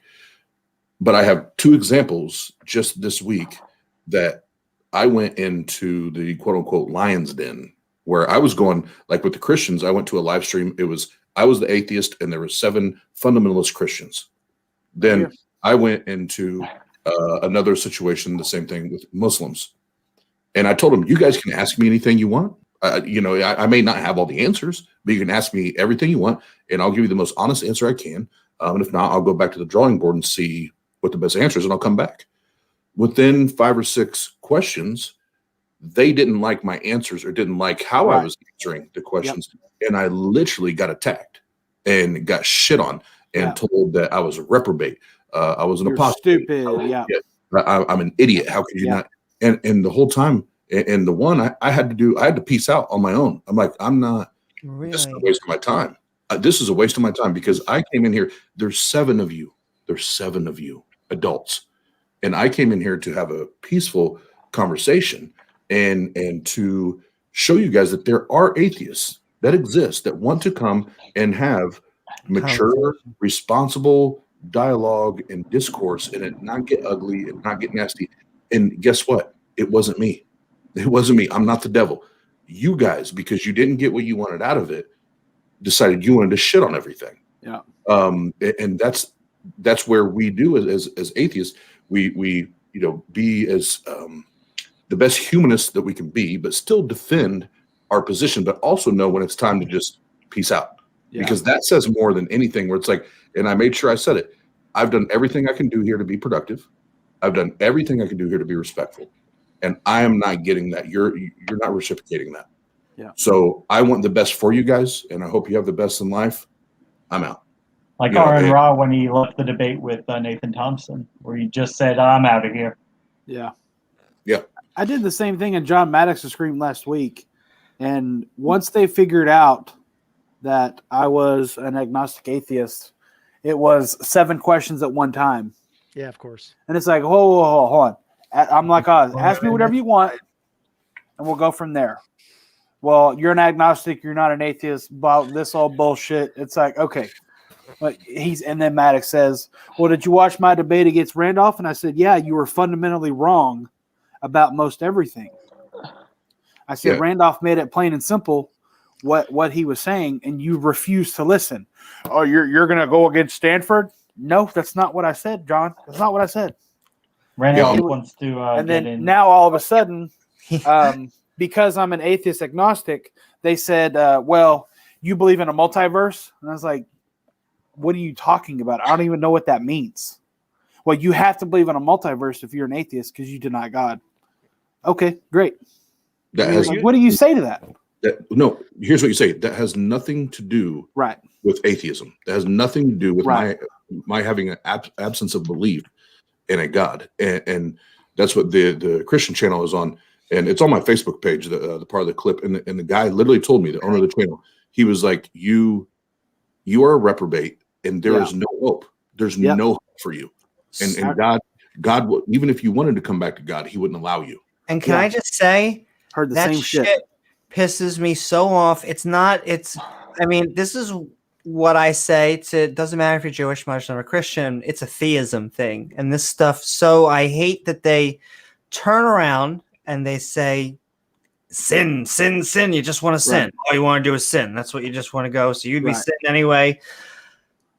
Well, what's funny is you never hear Maddox talk about Jesus. You never, and he won't engage with someone that will talk about Jesus because he knows he's fundamentally wrong. Is Maddox a precept? Because he is a young Earth creationist. I found that out. Because he is a young Earth. Wow, 100%. I have to ask, guys. I want to ask you if this is a common thing into getting these circles. Is that they tell you the argument, you try to point out the flaw in the argument, and they say you just don't understand it. Right, exactly. Once You're an idiot. you just go and do the research, you will understand the argument. That's John Maddox. Like, wow, I've never heard that from another theist before. Thank you for your original position. Maddox, I'm sorry. Real quick to Amy to answer that or to piggyback on that. What was the? Because everything was cool up to a certain point. Right. This was the boom, like the axe head just laid down. They were asking about my reasons for leaving Christianity after being a Christian for 30-something years. And I shared some of it. We got to the Gospels. And the one guy just like, what are you talking about? How do you not believe the gospel? Whatever his reason was. And I said, well, hold on. Just chill out. Like, let's not get there. I'm gonna share my screen, and please put that up there. And I have 2 diagrams where I'm going to show you exactly what I found in the Gospels that just solidified for me. I'm not saying it has to be you, but for me, there's really no good reason to believe in the consistency of these stories, or even, could they be plausible at this point? Like, there's too many inconsistencies. And we pulled it up, and I got through like 2 or 3 points on these documents, and they took the shit off the screen, started losing their shit, and that's when I was like, I'm just giving you what the Bible says. You're getting mad at me because the Bible tells us. Yes, James. Oh, brother. Yeah. Super literally, you atheists reading the Bible and just taking it literally. You need to understand the context. You got to just rub the context until that truth just flows. And until it makes sense. Fake it till you make it. Exactly. And we'll go back into open conversation in a moment. But Randolph, we are Midnight Ranting on Is NASA Covering Up a Second Sun? And I think Christopher Hitchens might still be on your mind and all our mind. So how are you, and what are your thoughts about anything we've been talking about tonight? Oh, Saint the second Hitchens. son. You know that the third son is in your live chat, right? Yeah. It's making sense now. I'm not kidding. If you can highlight one of their messages, it's to prove to everybody the third son is there. So why is anybody bothering with the second son? There, that's right the there. Holy Ghost. There you go. It's like the Trinity of sons. Yeah. Yeah. The Father, the other Son, and the Holy Moon. NASA covering up a sun. That sounds like a lot of work, and I don't understand what the benefit would be. It seems easier to just kind of report what's out there, Because you're divine, Randolph. God made you. Okay. The Canadian Space Agency would have told us, would have figured it out by now. Yeah. I think Canadian Space Agency agrees with NASA. Well, that's what you think. Randolph, that's been my point the entire night, is just why? Why are you doing this? What benefits they get out of this? Just seems like a lot of work of energy. Yeah. Who's drumming that beautiful sounding instrument? That sounds great. It's going to increase maple syrup production by 20%. Okay, put me back. I want to see the other people. I want to see who's. Yeah. I don't. I think need I to be figured full out screen. who it was. Randolph but doesn't that's- like the full screen. Okay, I gotcha. I don't So need to how- be full screen for this. How one. was NASA covering up a second sun? I guess we're going back into open discussion, trying to think the last comment I have, and we can talk about this, and then we'll bring in a the NASA whistleblower. We're ready. just Well, just a sec. chills. Just a sec. Finally, The there third had to sun- be one. The third sun has There a had to comment be worth one. showcasing. It says, "Behold, I have risen." Behold, John Maddox has risen. And leave, Dun, leave dun, that on while this dun. NASA one comes in. That'll Once be great. again, not to go back to George Carlin again, but he says, the sun. I can see the sun. Kind of goes well in the whole believing thing, Well, right? It kind of does it just for me. To take Let's see. one step back from what we were talking before about the debates, so I mean, there's no one right or wrong way to be a debate. So like we had a debate last week versus Hovind with Maddie, where she did a really good job presenting her points, but she approached it like the way a teacher does a student. Like, I'm just trying to help you learn, and of course the world's not 6,000 years old, and I'm going to tell you why. But then it's also nice to see like a debate where Aaron Ra, where he just totally annihilates Ken Hovind and just pounds him into the pavement. Both are enjoyable to watch, from my perspective.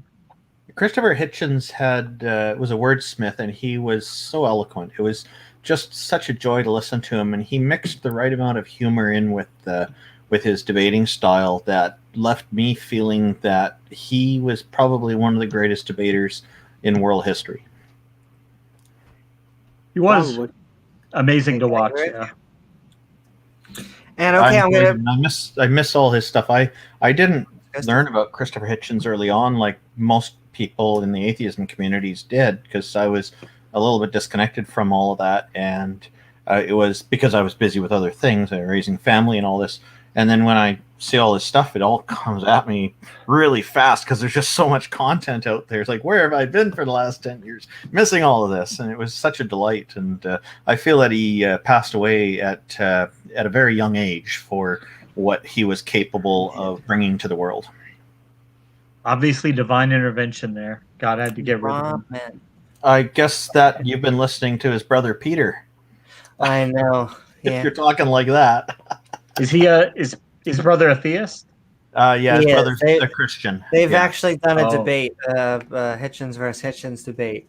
Yeah, and Peter Hitchens also has the eloquent tongue, but and the similar educational background, but he's just I just don't feel that he's as bright as his brother was. See, I feel like Christopher was just so much more down to earth, and so Peter seems like the kind of traditional guy that you'd get out of religion. He a Tory of a Tory.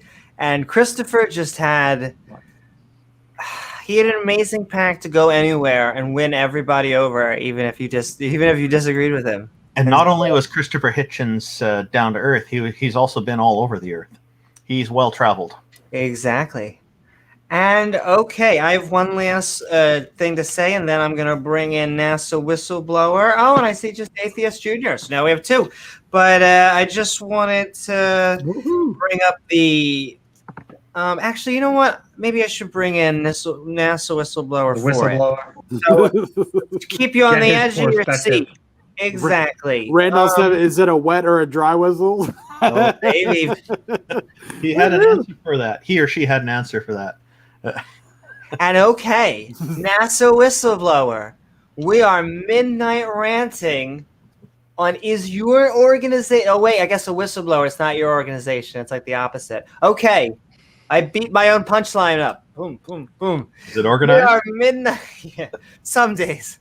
We are Midnight Ranting on is NASA covering up a second sun. I just cashed my NASA shill paycheck. But how are you, and what are your thoughts? Guten Abend. Also, I'm sorry. I'm German. So yes, NASA is in fact hiding the sun. This is for a lot of people who work there is obvious. And I can explain how we did that. Okay. Because what we in fact have done is we put a prism in front of the sun, which then makes the sun all kinds of colors, and close to the earth we have put a flag, which is a rainbow flag, which then will cancel out all the colors coming from the sun. And if you want to know who actually is responsible for all of this, there was a hint left on the moon a long time ago predicting that this was going to happen, and there is footage as well. So there is footage of the one responsible, and yes, we are Moonlight Ranting with Amy. China. Oh God. Rosie O'Donnell. That's awesome. That's an awesome. Rosie O'Donnell. Oh my God. Rosie O'Donnell follows me on Twitter. Really? Woohoo! Rosie Is that a O'Donnell. good thing? Thank This you. is the guy who's the head of Canadian Atheists. I mean, have you ever heard, and you're going to have to excuse me, folks, have you ever heard such a dumb fuck in your whole life? I know exactly what this is. You're incoherent. You're bamboozling me. That's mumbo jumbo. That's gobbledygook. That's gobbledygook. Gobbledygook. This is the guy who's the head of Canadian Atheists. I mean, have you ever heard, and you're going to have to excuse me, folks, have you ever heard such a dumb fuck in your whole life? Oh my God. Hey, Darth Dawkins, motherfucker, you better know that's the OG. That's right. Oh my God. That's the Godfather. Did you listen to Peter Drucker's response? Sit down. Oh my God.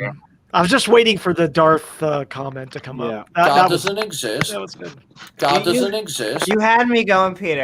That was an emotional roller coaster. I went. Is This is the this new person hoax. trolling because he's one of us? And then I went, is it someone that actually believe it? And then there was like I felt like your accent got increasingly better as you went on, and so that was like a tell. The voice was an awesome mix between Jordan Peterson and Tangelo.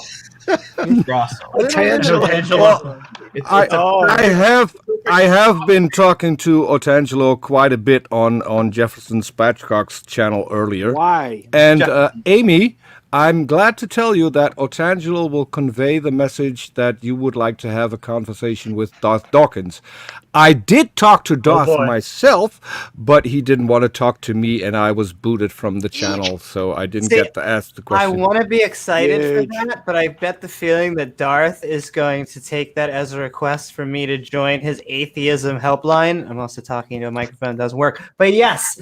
Why are you acting like snot-nosed 16-year-old? Amy, you just demonstrated exactly. Something else must be small. You're talking to something that just doesn't work. So are you here to troll? Good job. Good job. I swear to God. I've been like contemplating. You believe in God. Haha, you said it. God doesn't exist. God doesn't exist. And okay, That's some good quote mining. Yeah. And then we're actually gonna bring in Atheist Junior. And okay, what's I should probably Randolph. He probably. Oh, there we go. Oh. There you go. There's proof. Ta-da, and there you go. There you go. I was gonna say atheist. There you go, you science people. So we're From my meme collection. I have lots of stuff in there. Oh. They sent Molly Jean Baptiste to the moon.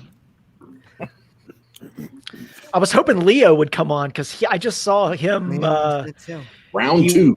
Yeah, exactly. That was quite interesting. So I thought Ogre was going to join tonight. I think he must feel satisfied with the atheist on now. But normally, once he hears a flat Earth, I think his blood pressure. He was in chat. Sending love, Ogre, and hey, Doc Fearsome. And okay, and I'm going to keep on holding off my last point because it's a fun one until we get Atheist Junior We have been midnight ranting on no, we are not hallucinating. We'll make America great again. What? Exactly. A great again. That's his new. What? Okay. NASA covering up. So are you here to troll? And actually, I will just say that is the solution to presuppositional apologetics. Not like 100% trolling, but just like dipping your feet in, just getting it wet. A good dose of Atheist Junior, we are midnight ranting on NASA covering up a second sun. How are you, and what are your thoughts about anything we talk about tonight? What's up, dog? I'm good. Hi, Amy, James, Hey, everybody. Atheist. Hi. Chat. I didn't actually watch this debate. Unfortunately, the topic Good. was just a little bit too much for me. But to make up for that, I came prepared with a NASA joke.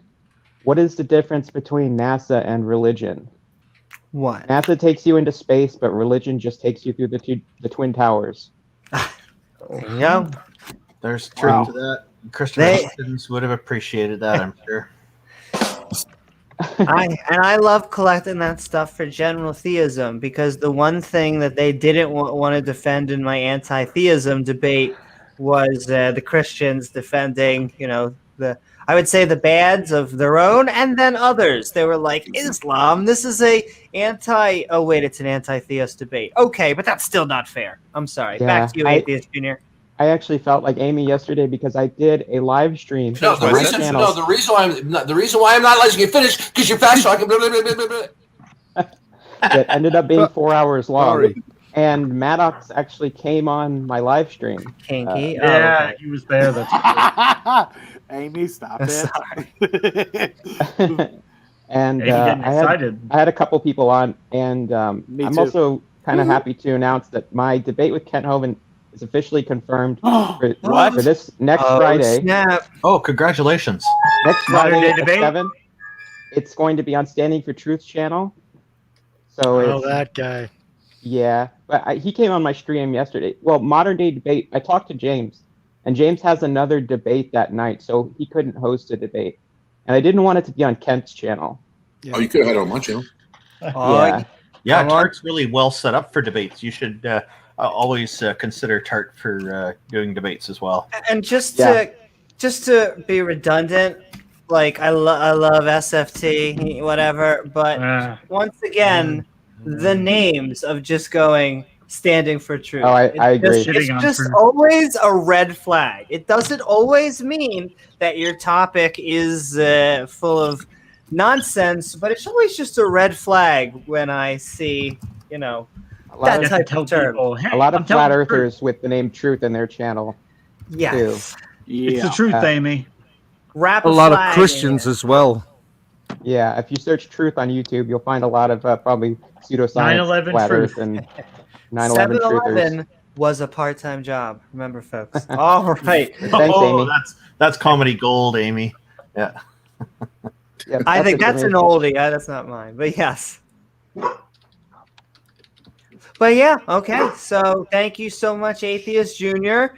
And I would actually be open to watching that. If we can do an after show, we'll try and do something, or maybe we'll get you on for like a debate review or something, and go on Tart. So both of those things. Amy, since you're up for watching the video that I showed, the moon landing with your picture, that's in your mailbox right now. And I just checked. I got an email from Otangelo that he has asked Darth to come on your channel if he gets a response. Really? He asked him on Discord, and if he gets a response from Darth, he'll let me know. So I'll let you know. Quit lying. Don't be faking. If he comes on here, I will give him the time. I'm still going to respond, but I'm not going to mute him. I'll full screen him like everybody else. I don't know about the rest of you guys. Listen, dude, I know I wasn't born he does yesterday. not like. I know, Darth. Shut the. But I'm not fucking done. I'm not done. Yes, you are, Darth. You're done. You're done. But Darth doesn't like Randolph or myself. So But why though? Why? Yeah, Darth 'Cause mispronounces my name as retarded. I'm hoping that I can tell it's you why. because he was angry. I But- can tell you. I have an This average. is the guy who's the head of Canadian Atheists. I mean, have you ever heard, and you're going to have to excuse me, folks, have you ever heard such a dumb fuck in your whole life? You've heard that whole Randolph, you asked for it. Remember, every single time that's going to be played, you asked me to get it. That was a fruit. Well, that wasn't. I told you that's a fruit bowl of sound bites. That clip. But I must correct myself. It's not just a fruit bowl. It's a horn of plenty. When was that? When did you go on there? Troll? That was just a few months ago, wasn't it, Randolph? Yeah. Oz, you were trying to say something about Darth Dawkins there. Yeah. Oh yeah, I've had 5. He doesn't like you and Randolph. Yeah. 5 interactions, and I think I have an average rage quit time of minutes. How long? 7 minutes. Yeah. I've had 3 interactions. And can I tell you why he doesn't like you? It's the Sure. same reason I came on. I told with Speed. I was like, I'm about to be a little bit sexist, but I'll swag it back to you. I think women are his enemy because I think he needs men that are going to take pot shots at him. And so he generally tries to focus on men, and you are both men that will not take pot shots at him. And so then he, no, you need to freak out so I can be the same. Don't say I don't know. You know, no or don't. Shut the head. Well, I think I pissed him off today because I was talking to him in his own voice. I don't He believe did it. not like that. Did you record it all? It's on Praise's channel, so you can go watch. Fantastic. Put a link in the private chat for us. Darth Dawkins screaming that he doesn't want to be overtalked while he's By talking. himself. Yeah. You've got to use Darth's tactics against him. You cannot like you have to go at him. You have to go at him every time. Jason, you're overtalking me. Jason, you're overtalking me. Exactly. You're overtalking Oz, you're overtalking Okay, Jason. you know what? overtalking Overtalk me again, asshole, and see what happens. Hey, asshole, let me finish, you lying piece of trash. No, I don't take responsibility at all. I'm not fucking done. I'm not done. Oh my god. China. Bullshitting. I know China. you're bullshitting, and everyone else in the room knows you're bullshitting. And okay, so we're gonna go from presuppositionalists, and I'm gonna take it back to conspiracy theory. So really, we're talking about Listen, you're a buffoon. And so the Come on, final Darth. Don't come thought, on the here one- and insult Amy. You got to give kudos to Hey. Otangelo because he does a great acting job. I would like to have a role That's funny. He's See, this is the thing. Hot shots He at Antangelo. He dunks on his own people. That's I would like to have a role play. I would like to have a role play. You got to give kudos to Otangelo because he does a great acting What a great job. accent that is that he has, Otangelo. He was It's a great picking accent. on Otangelo, so I decided to parachute in. So yeah, I will say the one point that everyone and I feel bad, but this is I only make these points because these are the type of dudes that attack people for having like atheists having names and all this stuff. But apparently his trigger word is Gary. Apparently. Okay, fuck off, Mr. 30-year-old. Apparently, that is his real name. Yeah, Gary at least Milne. that's the rumor. And so every time like a lady will be speaking, he'll be like, "Hey," he'll be like, "Robba," and then the lady will be like, "No, Gary, you take your time." He'll just be like, no, "I just need to check my microphone. My microphone is not." Peter, Why did you call me Gary? Yeah, Why did you call me Gary? You know his Why did trigger you call word? me You know Gary? his safe word? And he always goes, as soon as anything like that comes up, he's like, I have dinner plans, so I have to leave in about 3 minutes. And will you be here in 3 hours? Because if you'll be here in 3 hours, we can do this again. Will you be here? And it's like, Walk the dog. no, Gary. How old are you? No, Gary. We're not going to be here in 3 hours. We're not waiting. Why did you call me Gary? You know, there are all kinds of people that have challenged Darth, like Tom Rabbit and like Jack Angstrike and all those guys who are like extremely adept at philosophy. Ask yourself, you know, he's gone up against Alex Malpass. He doesn't want any part of those black belts. No, he no, wants to go. He doesn't want any of that. His whole goal is to be able to go after weak prey and show their. Well, no. Come try it. No, I'm ready. I'm ready. Have you seen my interactions with him? Oh yeah, I haven't. I need to look at him right now. He tries to make me mad, and it doesn't work. Yeah. And, he doesn't like that. I have so much fun. I look forward to more interactions with him because I find it to be very good practice. So I'm a little jealous. It's not going to be good for Darth's blood pressure if you talk more to him, Randolph. Just saying. He doesn't like, you know, anybody not answer. Like, obviously, he has a pre-sup script, and he wants to follow you down that script. So he needs yes or no answers. He needs you to answer yes or no so that he can lock you in to a contradictory position. So then he can be like, you're contradictory. Your position is incoherent. He doesn't want to talk about his own position. He wants to talk about your position so he can make it incoherent. But if you are like, well, that's a complicated question, and it's not a yes or no answer, he blows up. And well, I don't. I want to know the answer. I want to know the answer if God is absolutely fundamental. Oh yeah, no, God doesn't exist. Yeah. This is his presupposition. He's got a few understudies, and one of them is pretty sharp. I was interacting with him a while ago. He's very tricky, a bit trickier than Darth, actually. So which one?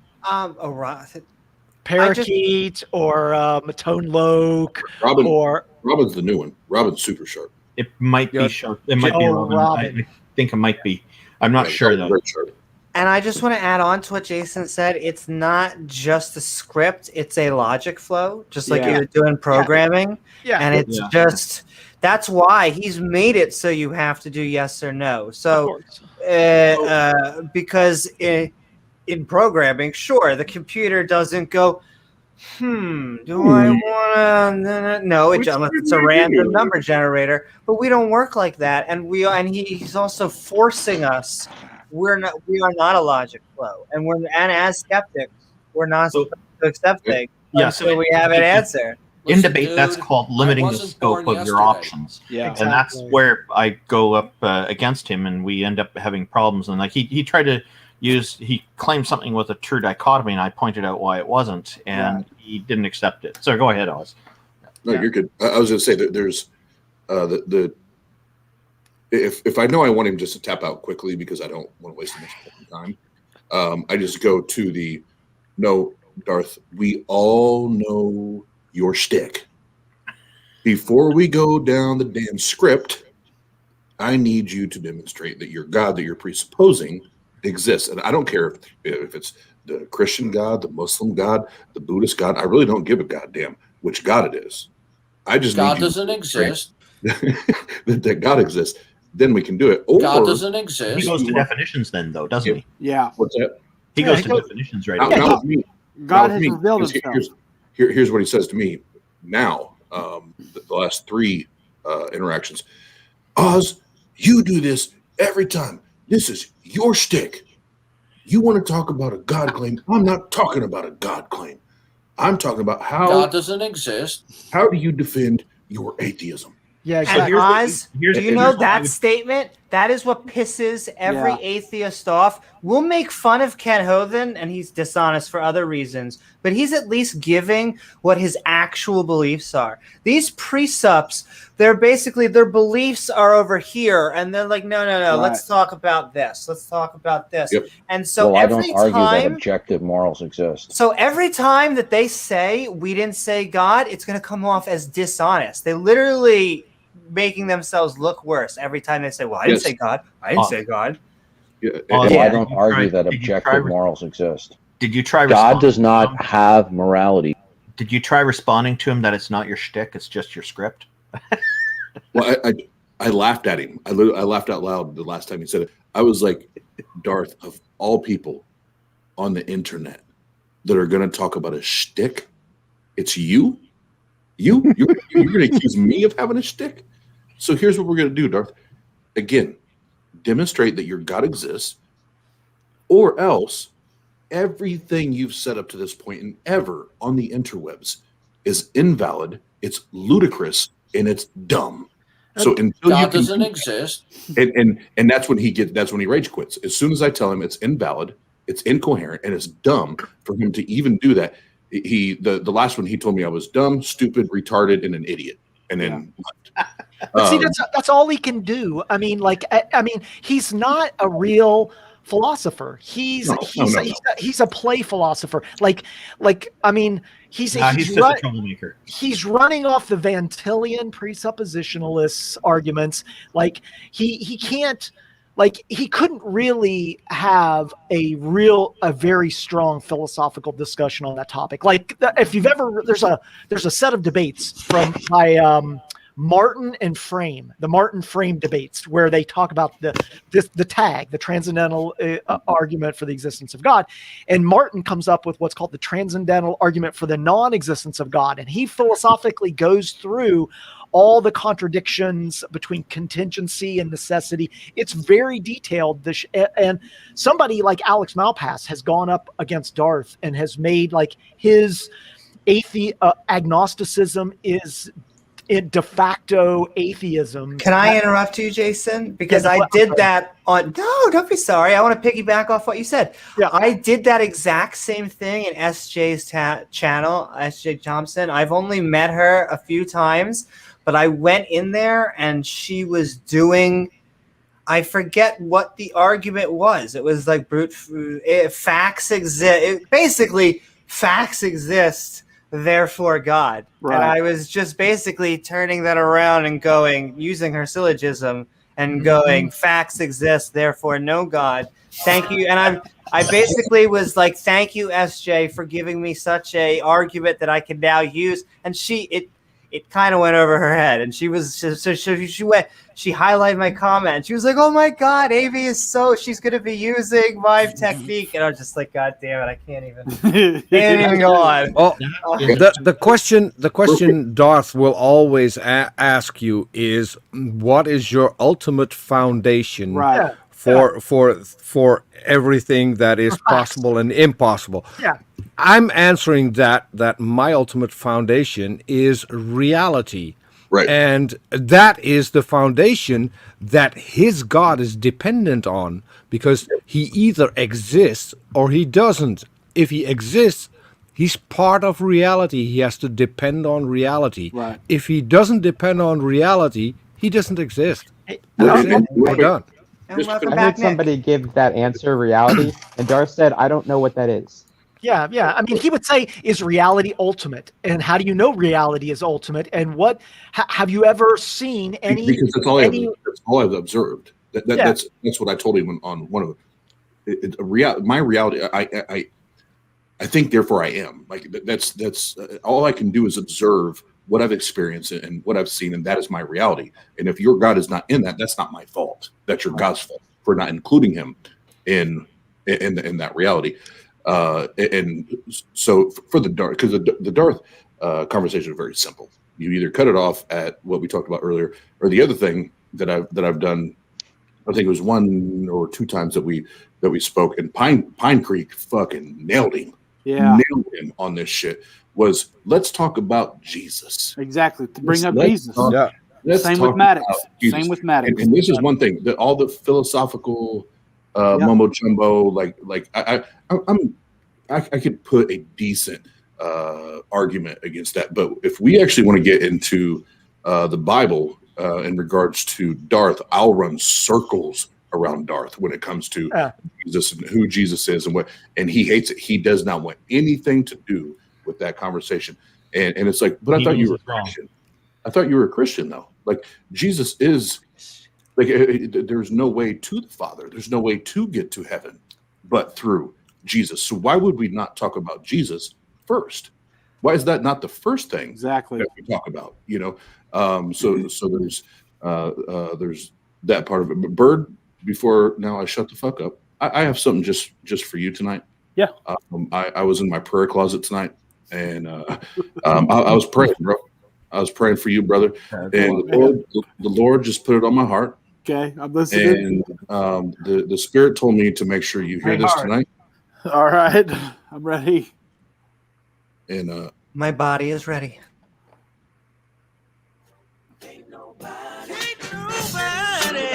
Nothing ever stays the same. Everything changed every time I call his name.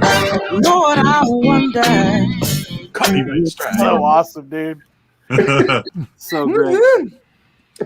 And what's crazy is I know how to play that song. So. Oh my! Me too. I'm a drummer. I'm an organist. You guys were mentioning John Maddox a moment ago, and I got to say, S.J. Thomason, it's like she did a short review of the debate between John Maddox and I, and I got to say I'm not entirely disappointed because I found it quite entertaining that their cognitive dissonance is so thick, so strong, that they can't understand that I'm not asking to be God. You're asking to be God. Randolph, you're asking to be God. That's it. And can I piggyback off that? This is how the conversation normally goes. You atheists won't believe no matter what. So what would convince you? And I go empirical evidence. They go, stupid question. Empirical evidence? Oh, so you want everything. And it's like, no, I hate that fucking question more than anything. They're asking you to believe in a supernatural concept. By de facto, if you're a methodological naturalist or you're a scientist, like anything that is outside the natural system, I can't do anything with that. And as soon as I define it and it is identifiable, it becomes part of the natural system. So it's completely backwards to be like, what will be proof to you that this supernatural being can exist? I'm like, a method that can identify supernatural stuff. I mean, which I don't even know what that would be. I did give them an answer. I will say, I'll say your answer, and then I'll do my rant. I just give me omniscience and omnipotence. Only those two characteristics for about a fortnight, so I can experiment with them and verify for myself. I think that would be sufficient for me. Yeah. Well, and she also strawmanned you because she made it sound like you were saying that was the only condition, and that was only. I even clarified for them it's not the only thing. They asked for an example, so I provided an example. And so you want to be God? You're God now? What? And on Twitter, when I brought this up, some people were saying, "He's always been God." I come with you? And I said, "Sure, I'll make it a comfortable ride on a Starship Enterprise or something that's all creature comforts everywhere." And they said, "Do I need to sign up on the list?" "No, you won't need to because I'll be omniscient. I'll know." You'll just and the fact that they skip over, because you did explain the times I've seen you use that argument, you did explain that if you got those two attributes, you would want to go and explore what else there is in the universe. You wouldn't even be on Earth. You would be somewhere else. And then they skip completely over that. No, you want to be God. You want to play God. Yeah. It's a level of dishonesty that is and then some of them have raised a concern. Well, that's my ulterior motive, to explore the cosmos a bit, and that'd be where I focus most of the effort. But it would also help me to kind of show that this is really truly the power. It really is omnipotence, and I think that would be a great way to prove it really is omnipotence. And I'd need omniscience so I could actually do that safely. I'd know how. So those two would have to go together. But somebody, a couple of times I've been accused of, they accused me of, oh, well, you're going to mess up God. You're going to destroy God or something. I said, okay, we'll add one condition onto this. That condition is I can't mess around with God. Yeah. That was in the Maddox debate. It's not good enough for them yet. That was in the Maddox debate. John Maddox brought that up. Yeah. But why is this NASA whistleblower guy talking about gods? What's like, he believes in multiple suns. Like, how old are you? Fuck you, Darth. Why are you acting like a snot-nosed 16-year-old? Yeah, that's his. Yeah. See, now I want to see Darth argue for a round Earth. So we'll set it for once and all. Okay, I'm going to expose this guy for the lying piece of trash that he is. In fact, one of the problems and Hovind and Darth. that he creates for himself is he underestimates teenagers, which a lot of people do. Teenagers are usually a lot smarter than most people realize. And he is making a huge mistake by doing that because there's so many teenagers on the internet. And if they catch wind of this, some of them are probably going to retaliate. And it's not going to be good for him. It's not going to end well. I hope that doesn't happen. I don't wish that on There him. would be quite a few who can run circles around him. I mean, somebody could be like, "How old are you, Darth?" Oh, wait! The teenager. Wait! The teenager is raising his hand. Let him speak. Grow up, Oz. Sir. Go ahead, Oz. Sir. Wonderful. Thank you very much. That soundboard timing was perfect. It was. Good job, whoever did that. That was me. Amy, good job, Dick Whistleblower. What I wanted to say is, Amy, the freak is in the side chat talking about that it's a shame that I'm wasting, I don't know what it's wasting my time or energy, whatever, that the spirit wants to use me. Cool. In Romans, it talks it talks about taking the bad and turning it to the good. I know what he's referring to. But if the freak would love to come on and have that conversation with me, please, really. And Bird, listen, brother, in Jesus' name. Oh God. Oz, the spirit wants to use you. I would like to have a role play.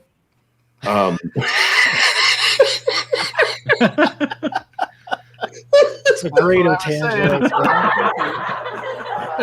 But on a serious note, the freak,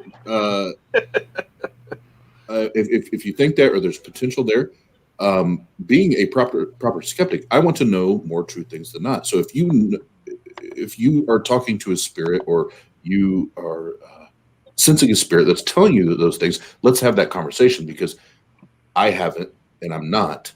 But let's talk about it. Let's chop it up. The whales have a 15. I'm more than happy to have him come in here and have a chat.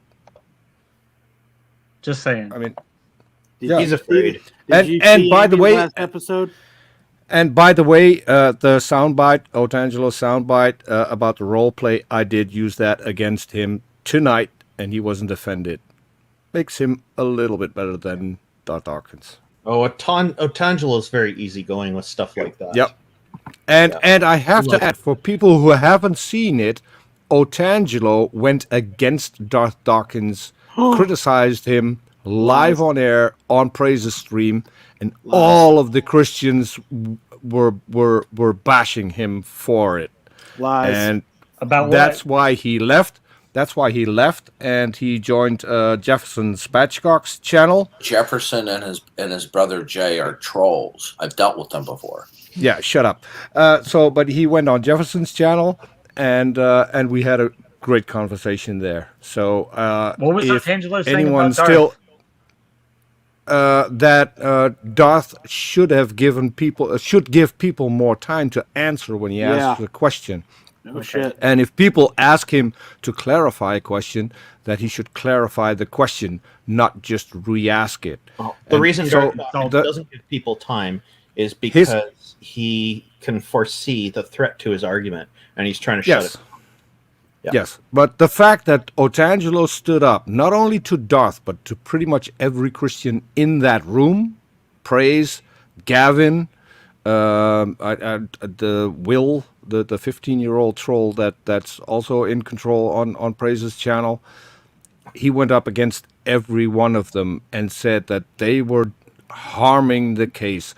You need to be able to have a conversation, and if you do, and you have people on your channel, let them speak. When was it? When was it? Otangelo's right about that. This was earlier tonight, and I so love that. Otangelo has earned my respect, and I'm going to do a show with him, a recurring show, and tonight he proved that he was worthy of that respect by standing up for the atheists in the room. That, to me, that was massive. being more reasonable, at least. Yeah. Yeah. He speaks. I mean, my interactions with him. I mean, I obviously do not agree with Otangelo whatsoever, but he at least is respectful in his discussions. So I give him that. Yes. You know. Yeah. And keep in mind he does. So I can speak for that. So English is my third language. For Otangelo, it's also his third language. So at times it might be difficult for him to explain things, but give him the time. And if things aren't clear, ask him to clarify. And you can have a great conversation with Otangelo. He won't. He's actually he won't got a pretty dodge good questions. command of the English language. I find he's doing quite well for that. Yeah. So, Peter, I love that you had that conversation tonight, because it was a night or 2 nights ago. If you go on our channel, it was the Monday night call. So 2 nights ago, he came on, and then backstage, I remember that we and we talked about some live, but then backstage we were like we would welcome Darth or anybody. Like, they actually wanted to conduct themselves like you did tonight on our show. Yeah, we welcome everybody, but that's not what happens. So the fact that we had that conversation, and I'm not saying that's what led it completely, what led to it, but the fact that we had that conversation, he did that, I think that's absolutely something that needs to be saluted and well, what actually led to that conversation, Oz, I can tell you. A couple of days ago, Praise decided that he wanted to clean up his channel, and so he took the mods away from Gavin, and he said that he wanted to be more respectful and have better conversations. Randolph was there. The moment Praise left, one of his mods tried to coax us into talking to Gavin again. And next thing I hear, Gavin is getting his mods back. Praise doesn't have a backbone. So I remember that. And that's sad. Gavin came in and interrupted everybody and demanded to be questioning Peter on stuff. And Peter was holding his ground. And then others tried to derail it. And they tried to get me to answer Gavin's questions. And then I turned around and I said, I'd like to hear this conversation between Peter and the other guy first. Jungle Jargon. I was talking to Jungle Jargon at the time. That's and then right. Gavin interrupted with a question. When I didn't want to answer it, the mod, Bob, started asking me the same question. I've got a question for you. And I said, you're now forcing me to talk to Gavin when I just told you that is an individual that I do not want to talk to again until he apologizes for all of his actions, including those on other channels. Peter, you're losing sight of the principle of why you didn't talk with him at that moment, though. The reason you wouldn't talk with him at that time is because of how he rudely interrupted. That was the emphasis that you made at that time. Yeah. Yes. Yeah. And then because I didn't want to answer, then they went to Randolph, and Randolph didn't answer either, which was kind of hilarious. So we ended up being I did it booted. to support you, Peter. Yeah. Yeah, teenager with a hand up, you can talk. I wish I was a teenager. Thank you, Peter. I actually appreciate that. But I just want to say one more time, DeFreak, I would love for you to jump in and tell me how the Spirit is telling you that I need to be used by God, that I'm missing my potential. Like, I want to talk about it. Get it called out. I'm ready. And since we're on the Spirit, Oz. Actually, here's what the Bible says about the Spirit. The Spirit raises up people and encourages people. It doesn't bring down people. See, aren't you guys glad? You think it's all just atheists here, but it's actually pretty fair. We actually have 4 or 5 theists here up against all the atheists. Let's see. Just proof tells that the theists don't listen to themselves. Well, the freak. That's what I'm saying. You can come on here and you and I let's chop it up. I'm sure Amy will let the folks know. Like, be chill, be cool. Let you. I'll shut up. I'll turn my. Fine. Yeah, me too. I'll mute. Yep. Get the popcorn out. I always like good conversation. Where's my popcorn flag? But I will say, because I see it in chat, yes, I know you're not hallucinating, and we are talking about someone believing in a second sun. Like I said at the very beginning, congratulations, everyone. Someone is seriously debating Star Wars. We've done it. Well, we did have a third sun sighting in the chat there, so that was pretty cool as well. Oh, look, NASA whistleblower playing some evidence there. Same kind of Two evidence we goddamn saw NASA tonight. shows. And Hiding the NASA sun in real time. NASA is such a good organization. It pains me that the Flat Earthers actually, like, of all the government organizations you guys are going to take on, NASA? No wonder our climate is so messed up. Yeah. I mean, they get a whole 0.4% of the federal budget. I mean, come on. That was their money's old budget. at? Their budget's been slashed. That was their old budget when they were actually making things for us. Well, I'll say the Neil deGrasse Well, in the Tyson 60s, point they had is like that 4 or 5%. we should be They're down at having. 0.2. I argue for a single 1% GDP to be given towards NASA or space exploration, and I get shit from either ways. I get people that are like 1% GDP. Why aren't we giving 50%? But normally the answer is, oh, why do we need to go to space? What is space gonna do for me and my Bessie here? It's like, well, and actually get a lot of technology from that, and we. Look at this, like NASA is stepping away from many activities, and there's a lot of private companies that are doing things. SpaceX, Rocket Labs, Black Sky, Elon Musk. There's Yeah. and so is it that all these separate companies now are colluding together? It's even more difficult because now I'm going to have like many companies all over the world, and they're all sending satellites and rockets into space, but I guess they're all colluding, And it's everyone. It's the liberals, it's the conservatives, it's the big businesses, the small businesses, the socialists, the capitalists, the atheists and the theists. Their equipment's gonna crash one day, and then there's gonna be Iranians. big time lawsuits. So they're going to lose coverage, kind of like Gavin in a debate. So want to debate Gavin. I think that got into limbo. Coverage, He had to reschedule. But Gavin, I still want to debate you. He can. I mean, I will bring up if you aren't wearing pants. Just fair warning. I will just lightly roast the fact. So please wear pants. But besides that, he doesn't anymore. It's just That'll be on. I seriously April thought 32nd. He was fucking trolling. I thought he was trolling Tart. I was like, it makes sense. The Christian is just troll. It's the new thing, trolling for Jesus. That's what they do apparently. But no, he did it on Praise's channel. He can't be. Well, it is, but it's more than that. I think it's his thing. I mean, Gavin, I'm not trying to kink shame you, though. I'm just trying to say keep the kink, but do not do it on live air with people. Pay someone for that. You can. It's not a kink. Or it's a find perversion. someone for someone. Yeah, exactly. It's a perversion. He's sick. Because I'm okay with kinks, actually. To take it on the serious note, I'm okay with kinks. I think you should be go. I made a lot of good money actually off it. But woohoo!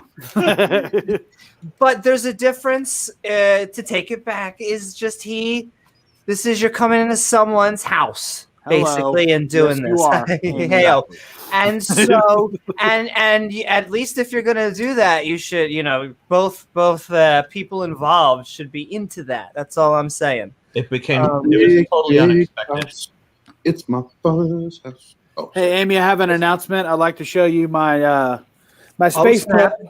I'm gonna send the space probe up into space. Got a big yard. To prove that Earth is flat. Just so there are satellites that size. You're not supposed to show the technology that us Glovers are using, or to hide the fact. This is powered by Jesus's tears, so it'll go right up, prove the Earth is flat, so y'all can all shut the hell up. So it's gonna be a no-show.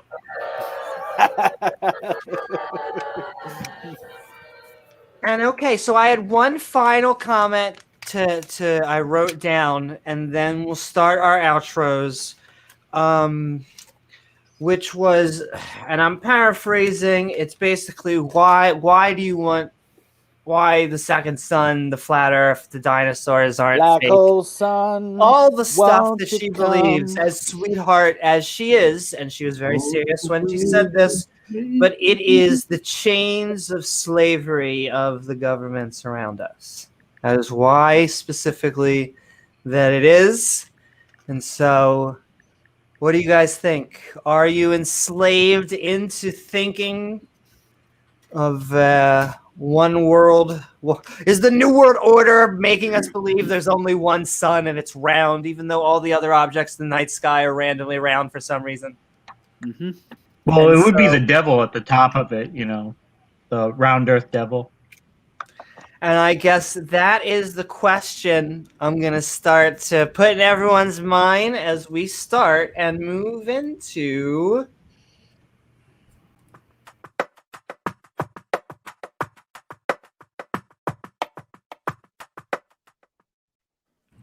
Woohoo! And all right, everyone, we have been Midnight Ranting on, and you're not hallucinating, is NASA covering up a second sun? You know, the old boring talk about, we've talked about a million times on this channel. So, Atheist Junior, I hope you had a good time. And what are your final thoughts? Where can people find you, and what are your final thoughts? Oh, thanks, Amy. I did. I was saying in the private chat, like, sorry if I wasn't talking that much tonight, but it's been like a week since I got vaccinated, and I'm kind of just feeling it today. I haven't been feeling great, but there is no second sun. It's not a binary star system. There's only the one in our solar system, and I find it troubling that we even have to debate about this, but NASA's not lying, at least about this, and hopefully NASA has an increase in their budget, maybe take off a tiny slice of the military defense budget of the United States, and you could fund a lot more space missions. But yeah, I've just been listening, and it's a great conversation, and thanks for having me on again, Amy. I appreciate it. Absolutely. Thank you thank so you, very Atheist much. Junior. And You your guys- debate, right? Or something? Yes, I have a debate coming up with Kent. The topic's supposed to be on should evolution be taught in public schools. I've been preparing for that. And, That's going to be epic. I'm on, you know, That'll you be a can big look up deal. my, yeah, I think it will be. Wait, evolution is taught in schools. Next time, Not- talk to Oz and get it And- set up on Tart. They host really good debates too. Yeah, not when I was in high school. But yeah, you can check out the videos on my channel. I've been trying to put out a lot of new content recently, and I'm on Twitter and stuff. So yeah, you can find me there. Atheist Junior, I wanted to compliment you on your Atheist Junior. I wanted to compliment you on the video that you did with Kent's former IT guy. Yeah, Theo. I thanks. forgot his name. Theo, That yeah. was a Theo. great interview with Theo. Yes, that was a great interview. And if you're going to do more like this, shoot me a DM on Twitter. You need some artwork for your channel to spice things up a little. So I'll yeah, help you I agree. out. I see. Yeah, that was a good interview. You know, he's obviously very religious, so I was trying to be respectful of him because he seemed a bit uncomfortable talking. He didn't really want to mention his, like, biblical things at first, and I told him, like, you know, it's fine.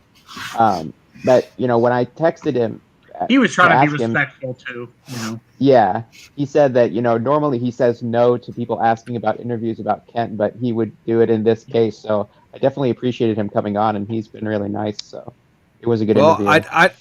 I wanted to take this opportunity to say that the way you handled that interview, that was perfect. That is how it should be done. You didn't make him feel uncomfortable. You gave him all the room that he needed, and that alone got you the interview that you got, and you got him to answer questions that he otherwise would never have answered, because as you said, he knew you're an atheist. So he would have clammed up for a lot of things, and he was free to speak about everything. So that's on you. My compliment. Yeah, and if you've seen his videos, like, he always ends his videos, like saying a Bible verse. So I told him, like, if you want to do that, that's fine, because I appreciated him coming on and doing the interview. So, I let him do that too. I liked it. I thought it was a great interview. You did a good job. Me too. It was an awesome interview. Yeah, because religious people are welcome on my channel. I said in a comment, because somebody left on one of my music Welcome here too. videos. They said, Amen. I'm a even as a Muslim, I love this song, and I said, all are welcome to make fun of Kent Hovind on my channel. So And buy my DVD. Come on, my books. Buy them. I taught biology for 15 years. My 777 I need club. money. Keep DAL free. I need money. Hey, money. That's the funny thing. Once again, going back Buy to my Georgie. VHS tapes. You All got a powerful, VCR? all Doesn't matter. knowing. Buy them anyway. Come down here to Lenox, Alabama. It's a great place down here.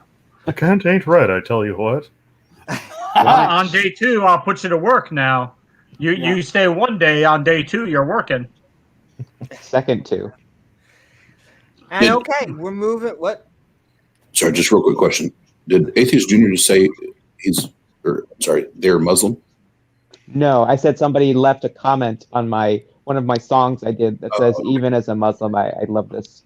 I misheard the same thing. And sorry, I thought that, but I figured that's what he was saying. And Atheist Junior, I think I told you this even on Discord, but we are getting ready to this Sunday having it's called our Turn Up event, and where we focus on new YouTube atheist YouTube content creators. So if you want to be a part of that, just email me. I'll put my email in the private chat, and we'll have you on. So that like a live stream like this? Yep. Okay, yeah, sounds good. Yeah, you just get to plug your channel. It's great exposure. Yeah, let me ask you a few questions. That sounds fun. I put the link to Atheist Junior's channel in the live chat, so people can now go over there and subscribe. You have no excuse if you don't. No excuse. Yeah. To do his thanks. video, Young Hovind. That was an amazing rap parody. That was really good. Young Hovind. Aaron Ra loved that. The end. Aaron Nelson, fuck you. he burst out laughing when that happened. That's awesome. I would love to live stream with Aaron sometime. That would be awesome. Want to punch Aaron Ra in the eye socket? Okay, You'd have a long way I'm to signing reach, off, James. guys, He's but pretty thanks. tall. I hope you feel better, Atheist Junior. Yeah, feel better. Thanks, Amy. All right, bye, guys. And thank you for being on. And okay, we're gonna keep on moving down the line. Nick, we have been Midnight Ranting on I Can't Believe It, but is NASA covering up a second sun? The traditional I can't believe version. it's not butter. I hope you had a good time tonight. Where can people find you? And what are your final thoughts in whatever order you want? Had a marvelous time. My final thoughts are that, unfortunately, I wish the answer is no. NASA's not covering up anything. I can be found. So I'm a writer. I've Confessions of a Sin Eater, which was the memoirs of a prison psychologist. 10 years at a Supermax facility in Massachusetts, and then The Water Thief, which is a novelized rebuttal to Ayn Rand's Atlas Shrugged. So I'm proud of those. I also have a YouTube channel in time. We have a lot of shows. We do we have sort of a regular politics and as well a regular culture and news show, and then we also do interviews. We lean quite heavily in atheist and anti-theistic writings, but we just did a whole series on woke culture and sort of the dark side of woke culture, political correctness, and cancel culture, and all that other stuff. We have a Discord, so come by and join us there if you want. And then actually, we're going to have Tart on. I think next week we have Neil 604 Atheist coming on Friday. That's going to be. Let's see. That's going to be. That was a misspeak. He spoke that one wrong, but it doesn't matter. Neil Armstrong was misquoted himself in that one. But at any rate, it was supposed to be small step for a man. He left out a word. And then, okay, never mind. I was going to tell a really bad joke. You should always go with the joke if it's funny. I should. Nope. Besides, 30 jokes about Neil Armstrong really don't. I think it's just a bridge too far. I don't think it can be done. So that's it. And then what is it? Then we've got Randolph coming back. We had a great interview with Randolph that once we sorted things out with HBO, worked out really nicely. That was really a lot of fun. I'm sorry, what? I really enjoyed that. I did too. I'm looking forward to having you back. And so that's it. And then we've done, we also have a deconversion series, the deconversion of Aaron Ra, which was one of my favorite ones. So come on by and check it out. But it's we enjoy it. And then we cover breaking news, which is the other one. So whenever there's breaking news, we're usually there covering it, which is a blast. That's what we do. And had a blast. Well, thank you very much for having me on as always. And, absolutely, it's a pleasure having you on. If you were to spell Neil Armstrong's name backwards, it reads Nortz, Mr. Alien. Where's that soundboard? Come on, Mr. Soundboard. Yeah, we need the soundboard for that And one. okay, thank you so very much, Nick. And speaking of Mr. Soundboard, Peter, we have been midnight ranting on the traditional topic on Is NASA Covering Up a Second Sun? I hope you had a fun time, and where can people find you, and what are your final thoughts for the night? Okay. So people can not find me on the moon, even though I am there occasionally to shoot footage like this. But that's not what I do. If you want to find me, you can find me on the Gonna Go For It channel. As I said, I'm working on a new show with Otangelo, and really looking forward to that. Other than that, you can maybe hear me this weekend again on Sunday, when we're going to do another Quran lessons on Ross channel. And as usually, awesome. I'll be producing that again.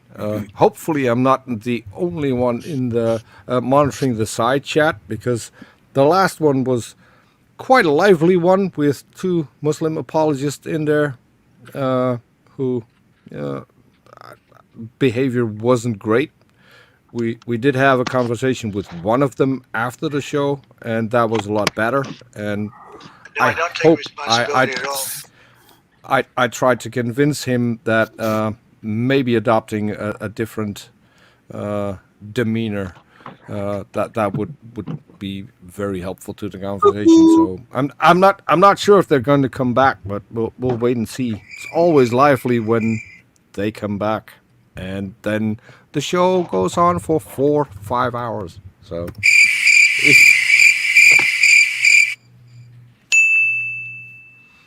Oh, okay. Download's done apparently. So, yeah. So that was basically me. So I'll bow out. Thank you so very much. I think Midnight Ranting is brilliant. Thank you very much. That's really nice. Thank you.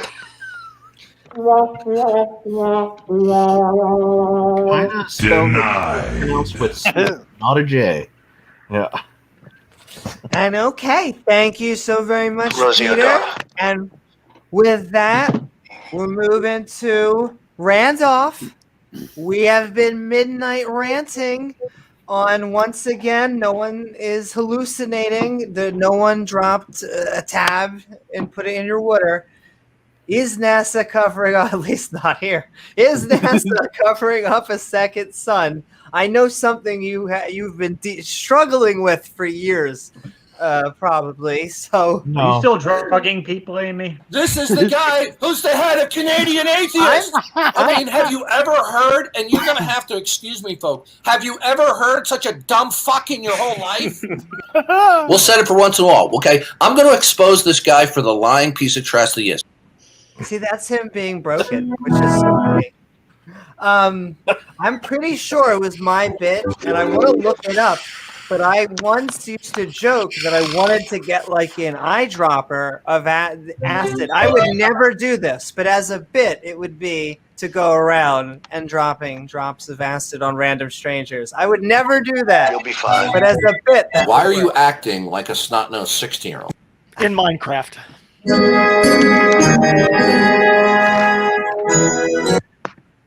So And are you okay, here to troll?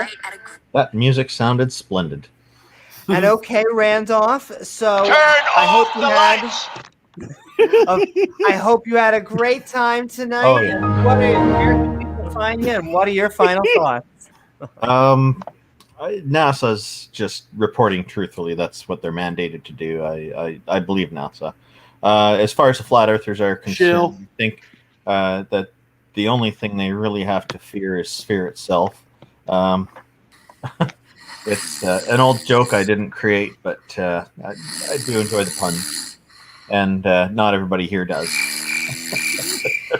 And that's okay. Difference of opinion is something I encourage. So the Canadian Atheists is a national atheism organization here in Canada, where one of our mandates is to normalize atheism, particularly in Canadian society and throughout the world. There are a number of people who've been, and you can find out more about Canadian Atheists at our website, www.canadianatheists.ca. The Normalize Atheism campaign that I've been talking about, we've received some wonderful support from TART, in fact, and many others. And also there have been a few theists who have gotten behind it. They like the polite and gentle approach we use.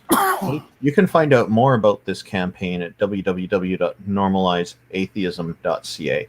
The idea is that theists are often accepted as this is normal when they admit that they believe in one or more deities.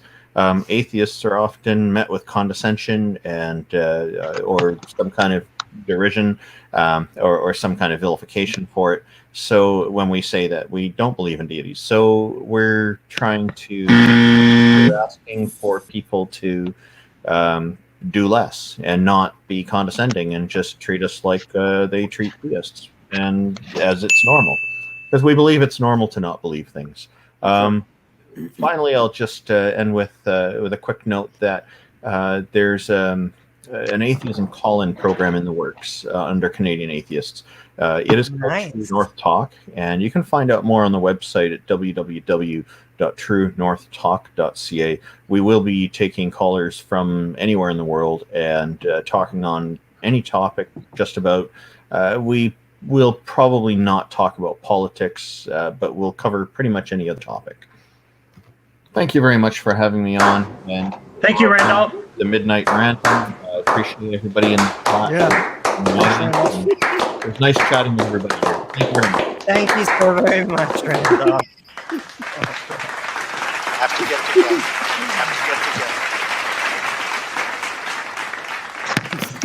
And okay. I know there's so many. It's amazing. Like I said, there's at least an equal amount of theists, conservative politicians over there. We're doing good. All right. Who likes Donald Trump? That was a good game. That was a game when I was being raised up. We have been Midnight Ranting on Is NASA Covering Up a Second Sun? You know, the age-old topic. Actually, I don't think this is an age-old topic. Like, I feel like we could have gone back. I feel like this is the one topic that Plato Second Son could have joined the channel, and he would have known nothing within the past few thousand years, and he would have been like, "Oh no, she believes what? No. Okay, tangent aside, Oz." We have been Midnight Ranting. I hope you had a fun time. Where could people find you, and what are your final thoughts for the night?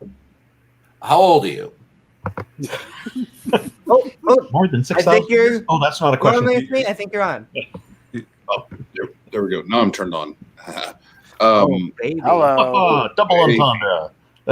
So before we go to the seamless screen, that was me as you were saying it. That was supposed to. Darth. I meant to do that. Darth, I need to hear exactly how you feel about me. Listen, you're a buffoon. And what else, Darth? So are you here to troll? Possibly. Well, I don't argue that objective morals exist. I'm probably twice or 3 times your age. Wait. That? Did you just see what almost happened? Like, Oz was this close to having an actual conversation with Lauren. That was pretty good, actually. It would have been more productive. I'm not fucking done. I'm not done. Okay, you know what? Overtalk me again, asshole, and see what happens. And the actual conversations don't last much longer than that. Yeah. But thank you, James, for entertaining me. Why are you acting like a snot-nosed 16-year-old? By the way, the DOS soundboard, that's not James, that's me. Oh. Yeah. I think so. James has the Trump soundboard going on, and I think that Peter's doing Darth. Oh, yeah. James and I are complementing each other with different sounds. You got to go to 2 Corinthians. It's the greatest. For the glory of God. It's for Jesus. My favorite thing about that is he holds the Bible like this. Like, he holds the Bible like a child. Like, am I supposed to eat it? What am I supposed to do with it? Like, am I doing it right? I'm holding it right. Okay. It's more so if somebody walked up to you like, on my screen now, like birds, like I view like right there. It'd be like, "Fuck you." Like, how do you flip somebody off like that? Like, fuck you. Like that's. Oh, wow. How old are you? Making precepts. Precepts, come join. We'll be fair. I tried running. Why do we need to do that? See, I really do want to talk with Robin. I tried talking with him, but he was on Donald's channel, and so I was almost intruding. I was being the brute one. And okay, so Robin, come on here, Red Robin, Good Burger Place. Red Robin. And I'm going to hand it back over to Oz. Rockin' Robin. I hope you had an awesome night tonight.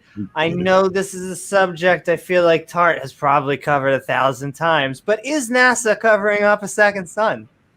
Yeah, I mean, Amy, almost on a weekly basis, we talk about there being 2, 3, and 4, maybe 5 suns. At least. Out there somewhere. So I'm glad you covered it tonight because only 5? Really? James, silence. Silence is a virtue. So, yeah, we need to normalize sunsism. We don't know where to go with that. Oh, that's hilarious. Anyway. Yeah, exactly. Hit the snore button, the cricket buttons, all that. But no, it's almost 2:00 in the morning here Eastern time, and James and Dick Whistleblower. Thank you for all the sound effects. But tonight at 9 p.m. Eastern time, the Atheist Roundtable will be celebrating our 1-year anniversary here on YouTube, and I'm pumped. We have a moment up front of some feel-good, emotional shit that I think is going to be awesome, but then the rest of it's going to be filled with, if you know our channel, you know what we do. Humor, satire, talking shit, having fun, and that's what that whole stream is going to be about. And we have some great guests that are going to be we'll be doing that, and we'll be getting on. But if I could really quick, because we have a crazy weekend coming up, and I'll go through it really fast. So we have that. Then I shared when I first got on 6 p.m. Eastern time Friday night. I will be on the Truth podcast. That is, they do like aliens and Bigfoot and all that. And I'm the first atheist that's going to be on their channel. And they're Oh snap! well, channel and podcast. Their podcast is huge. Their YouTube channel is still growing, but their podcast is huge. You can put that. Huh? Anyway, then 9:30 that night we have another UDC live debate. It's T Jump and Shane the Skeptic, two atheists. They're going to be debating on the issue of morality. So you don't want to miss that. Then on the 24th at 9 p.m. we have myself, Dave Warnock, Jenna Belk, Shannon Q, and Derek Lambert from Myth Vision, and we're going to talk about deconversion and religious trauma and mental health and what it's like walking away from religion. And then Sunday is the big one. So I will then in turn be on with Derek on Myth Vision. We're going to talk about my journey leaving Christianity and all that. Then 7 p.m. Jaytheist, if you don't know who he is, became friends with him from Godless Engineers channel, and he is a former minister. And we're going to talk about Christianity, control, manipulation, and when is it a cult? When does something become a cult?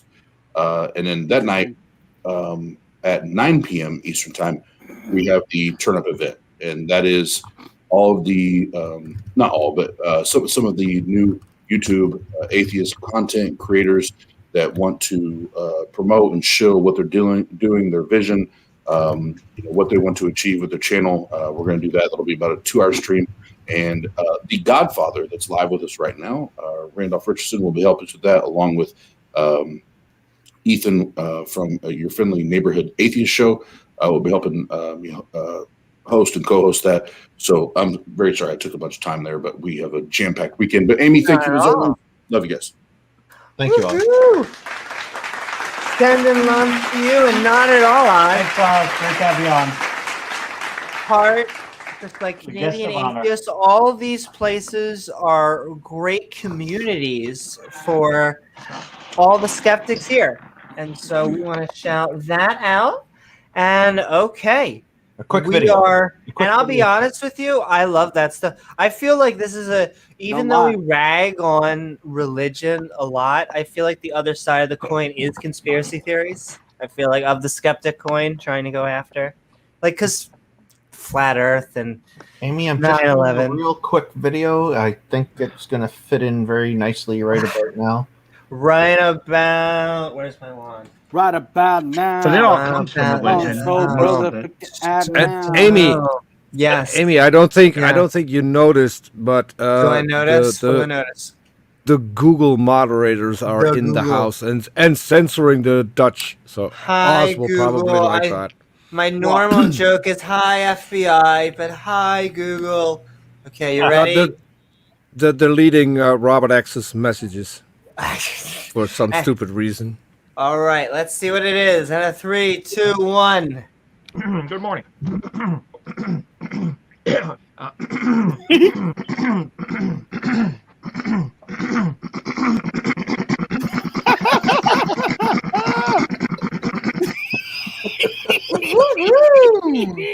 Thank you so much.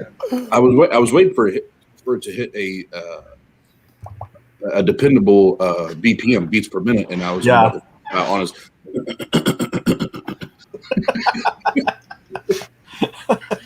Someone should use that as a beat for a rap or something. I think we just did. That was his start. That was his first. If you want Oz, I can send you a copy of it. It's gonna go flat. That was straight white boy. There was no rhythm to that. There's no making a beat out of that. Hey, stop being racist. It's not racist if it's true. I would like to have a role play. I'm just joking around. Don't worry, man. We can role play. Oh my! See, this just keeps on getting hotter. You And gotta give alrighty. kudos to O'Angelo because he does a great acting job. Deep dive. I will say there is nothing funnier than the theist consistently taking pot shots at each other like day in, day out. It's gold. It's gold. Yeah, that sounds Okay, fuck off, Mr. 30-year-old. You're done. Teenager. Why are you acting like a snot-nosed 16-year-old? How old are you? What my question is real quick before we wrap up. Amy and everybody's here. Why is it that like hearing him talk like a complete buffoon? Why does it never get old? Like it never gets old. Why is it entertaining? It's not only that it doesn't get old, it's entertaining. I've been listening to him for an entire week. I can tell you why from the comedic perspective. In his voice, he thinks so highly of his opinion. Yeah. And then on the other side, he's so angry. He's so fucking angry. And so that combo of just like, why won't you listen to me? Is just like, oh, darn. Oh, Oz, I've got the perfect question should you ever talk to him again. Ask him if no one comes to the Father but through Darth. First of all, kinky. Just ask him that. Second of all, to be fair, I think Darth Dawkins' voice has a really great timbre to it. Yeah, definitely. Yeah. It sounds like trees. But I don't know why, but it's all these presuppositions. What was that? So are you here to troll? But it's all the presuppositionalists. I don't know why. I don't know if it's in the argument. I don't know if it's they train that way or whatever. But it's in the manual. Yeah, like it is this looking down, and then it's almost politically correct. It gives the same feeling of political correctness when they don't want to talk about their God. Yeah, God, we're talking about God. I just want to talk about causes. A cause here, Logic. a cause there, a cause every. Okay. So, Amy, but the voice thing doesn't go with Seitan Bruggencate. Maybe because he has Dutch roots. I don't know, but it doesn't go. See, I guess, but even Sai has the I won't do Bible studies with atheists. That's his thing, and so. Darth did a Bible study with me. That's one notch that I've got over pretty much everyone. He did a Bible study with me, and I think he lost. But hey, Peter, have you got any plans to make a soundboard of Oz's voice? Ooh, you're just trying at Randolph. Oz is like my buddy, my pal. You're gonna throw this. You know, Randolph. I've got on my Stream Deck. I've got 130 buttons per page and unlimited pages. So how many entirely possible. I'm waiting for a second. You can have all good stuff in there. How many buttons is that? Unlimited. I've got, as I said, 130 per page. I know, but how many? How many is that? Unlimited pages. Okay. I know, but it's 130. But how many buttons can? I'm just messing with you. Oh man, I've been trying all night. God damn. So are you here to troll? He's just trying to pull a Maddox on you. Yeah. And so, listen, I'm going to ask you a question. How old are you? 37. Why are you acting like a snot-nosed 16-year-old? Because you're an idiot. And so, Jason, why do we need to do that? Actually, he's doing a statement. No, the reason why I'm not letting you finish because you're fast. So I can. I thought you didn't start speaking in tongues there for me. I know. So certain facts are related to each other or connected in some way. Oh my God! I will. I need to put a beat together. With Darth Staples and that's a great idea. That's actually a really good idea. I just want Darth to pass my general store test. My new general I just store realized test for free subs is just basically I am in a store. I pick up a hot dog. And I want to know how much the price is. How does your God get me to how much the price of the hot dog is? Where do you connect me from God to the hot dog? Because that is really what I want To the wiener. To the wiener, because I don't understand how you derive logic from any of it. But okay, so It's in the wiener. You have to turn to the wiener. Amy. Jason, you're on doc. Did I interrupt someone? God Or doesn't can exist. I go to Jason? We are Midnight You interrupted Ranting. the Too wiener. late. I'm handing it over to him. We have been talking about is NASA covering up a second, not a third. Okay, that's a little much. 3 suns would be extra. Okay. But we've been talking about is NASA covering up a second sun. I hope you had a good time. And where can anyone find you, or how? What are your final thoughts? Yeah, thanks, guys. Is there a second sun? I don't even know where to begin with this. I can't compete with Oz's comedy on this. So it's just so ludicrous, these kinds of topics. Flat Earth. You know, exactly. Walk away the pain. That was pretty good. That's pretty good. Yeah. So, I'll go back to what I was saying on my opening, which is one. I think that the real issue is, why do people believe this kind of stuff? And like, what's the driving force behind people being able to have that kind of cognitive dissonance to believe in things like this or flat Earth, etc. And I'm not even going to go into the topics of like why a flat Earth is just a ridiculous, approach. We can go through all the scientific pieces with that, but I think it's more around why do people believe that. The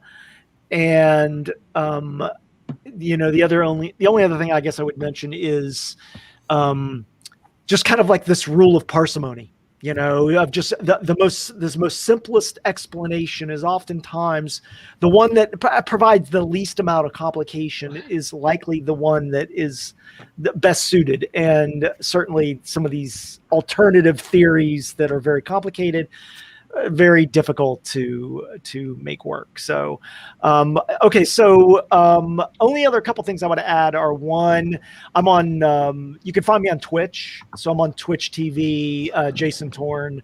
And if anybody is interested in engaging in like a debate, like a 2-person debate, or they have something lined up on those topics around, atheism, creationism, climate science, flat earthism, let me know. I'd be very interested in engaging in that. So, and that's it for me. So, Thank you so very much, Jason.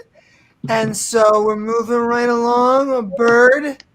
I could tell. I think this you were. I don't know if the emotion was riled up, but the moment you heard this, you were like, 2 fucking sons. I said, yeah.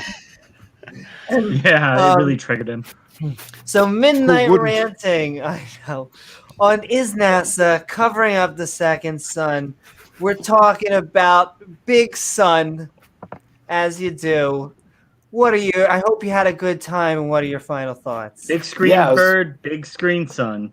It was an amazing night. The evidence is quite clear. NASA is covering up the sun.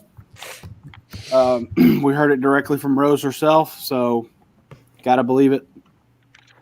I was just thinking there are like 3s of people that believe this, so it must be true. And that's where I'll end. Just think on that. Thanks. Woo-hoo. Praise God. Great. Praise be. Thank you so very much. Now I see Glory to God. Sunflower in the back. Do you want to have an outro intro, or are you just waiting for the end stage at the back?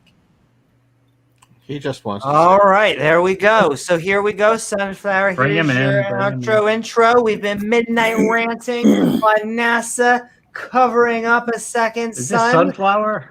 Yes. No, it's Sunflower. Hi, Big Bird. Big Bird, you're my favorite person. Yeah, there are 2 suns, and Big Bird. How old are you? Funny. Oh, it took me a second. Okay, I get it now. Woo-hoo. I just got done Why are you streaming, so I acting come like in a and I thought I'd say snot-nosed hi. Makes sense. False and We've fake. been having a very deep intellectual conversation It's about all fake NASA hiding news. our second son. Oh, come on now. It's funny, right? Game over. Okay, thank you Do so you want to very have much. the battle of deep voices here, Oz, or what? Big. Ooh, deep voices. Cuckoo, cuckoo. Can't control Are they my many small? voices. If they're small, something else must be small. It's so wonderful to have such brilliance. We had the best people. The best. Okay. The voice is pretty close, though, right? That was as close as I could get. I like But it. you didn't squeak enough. You gotta squeak every now and then. It's good to see you, Will. Yeah, thank I you. will. Yeah, good to see you, Will. Yeah, I've been busy the last week or so haven't been able to What have you jump been on. doing? Hiding the sun? Ooh. Trying. I've been trying to attempt that. It's a big thing to hide, so. Second son or third son? That's what she said. Hello. I'm here all night, folks. It's like us trying to hide the evidence for God. It's a full-time job. There's so much Oh, wow. to hide. I have to plant fossils so carefully. Yeah. All the work to disprove the flood. It's hard, but someone has to do it. Okay. Oh, thank you so very much, Hannah. Woohoo! And all right. Yeah. Well, we're moving down the line, sending love to everyone in chat. And James, Oh, here we we have go. been midnight ranting on. Once again, I hate to feel like we've done this too much. Don't want to be redundant, but just one more time. Denied. Oh, Jeff is going to be so jealous. You're in with two trolls here. Normally, he's the only troll, isn't he? I think at this point it's probably it's a troll all fest. trolls. It's Tell a which one buffet. of us isn't a troll. That would be the easier. Well, right now I'm not. Randolph's like, look, buddy, I get paid professional. No. Okay. We have Trolling been for midnight Canada. ranting. Best work I've ever had. That must be the nicest trolling. Trolling for Canada, yeah. One of them kind of was. The other one was not so nice. Hey, buddy, are your shoes put away? Because if not, you should put them. Does your maple syrup have a Canadian Canadian trolling. flag on it? Yeah. Actually, our maple syrup comes in glass bottles shaped like maple leaves. Well, aren't you special? Well, we're I just know Canadian. you bag milk.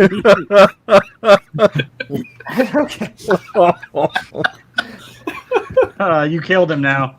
Now you killed Randolph. That's worse than what Darth said. That's what Darth said, huh? No, I said that was worse than what Darth said. Boy, What aren't did you Darth special? Aren't we all? I know I am a little bit, but that's okay. We all get to the finish line. That's the important part. That's what And she said. That's what she said. Came like a king. James, we have been midnight ranting. That's what on he Is NASA covering up a second sun? They are. I feel like you may have at least a thought on this. So I hope we all had a fun time tonight, and the floor is yours. It was a very fun discussion. Let's say that. But thanks everybody for coming on. Would have been nice to get to participate in this debate. I was amped up for it, but it wasn't meant to be. James, I'm sure will find something for me relatively soon. So anyway, yeah. Thanks everybody, guys. Thanks, James. Thanks, Amy. Thanks. Thank Yep. you. And okay. Well, then with that, I hope you all had a fun time on this night's Midnight Ranting. Is NASA covering up a second sun? Damn NASA shows. Where we went on an adventure worthy of any George Lucas script.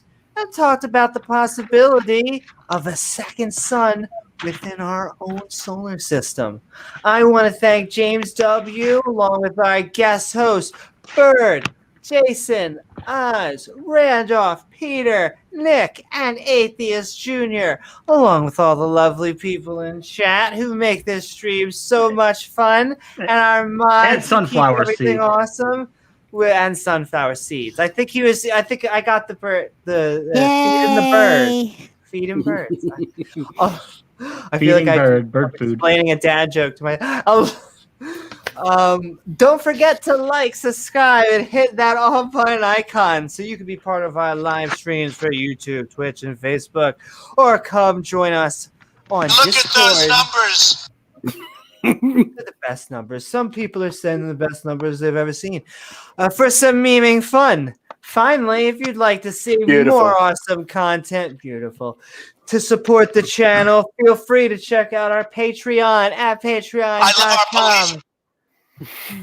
At patreon.com/Amy Newman. I'm Amy Newman. I'll see you all on the next episode of Skeptic Ball Z. Praise God! Woohoo! Jesus! He loves you all. He died for you. The soundboard ain't right, I tell you what.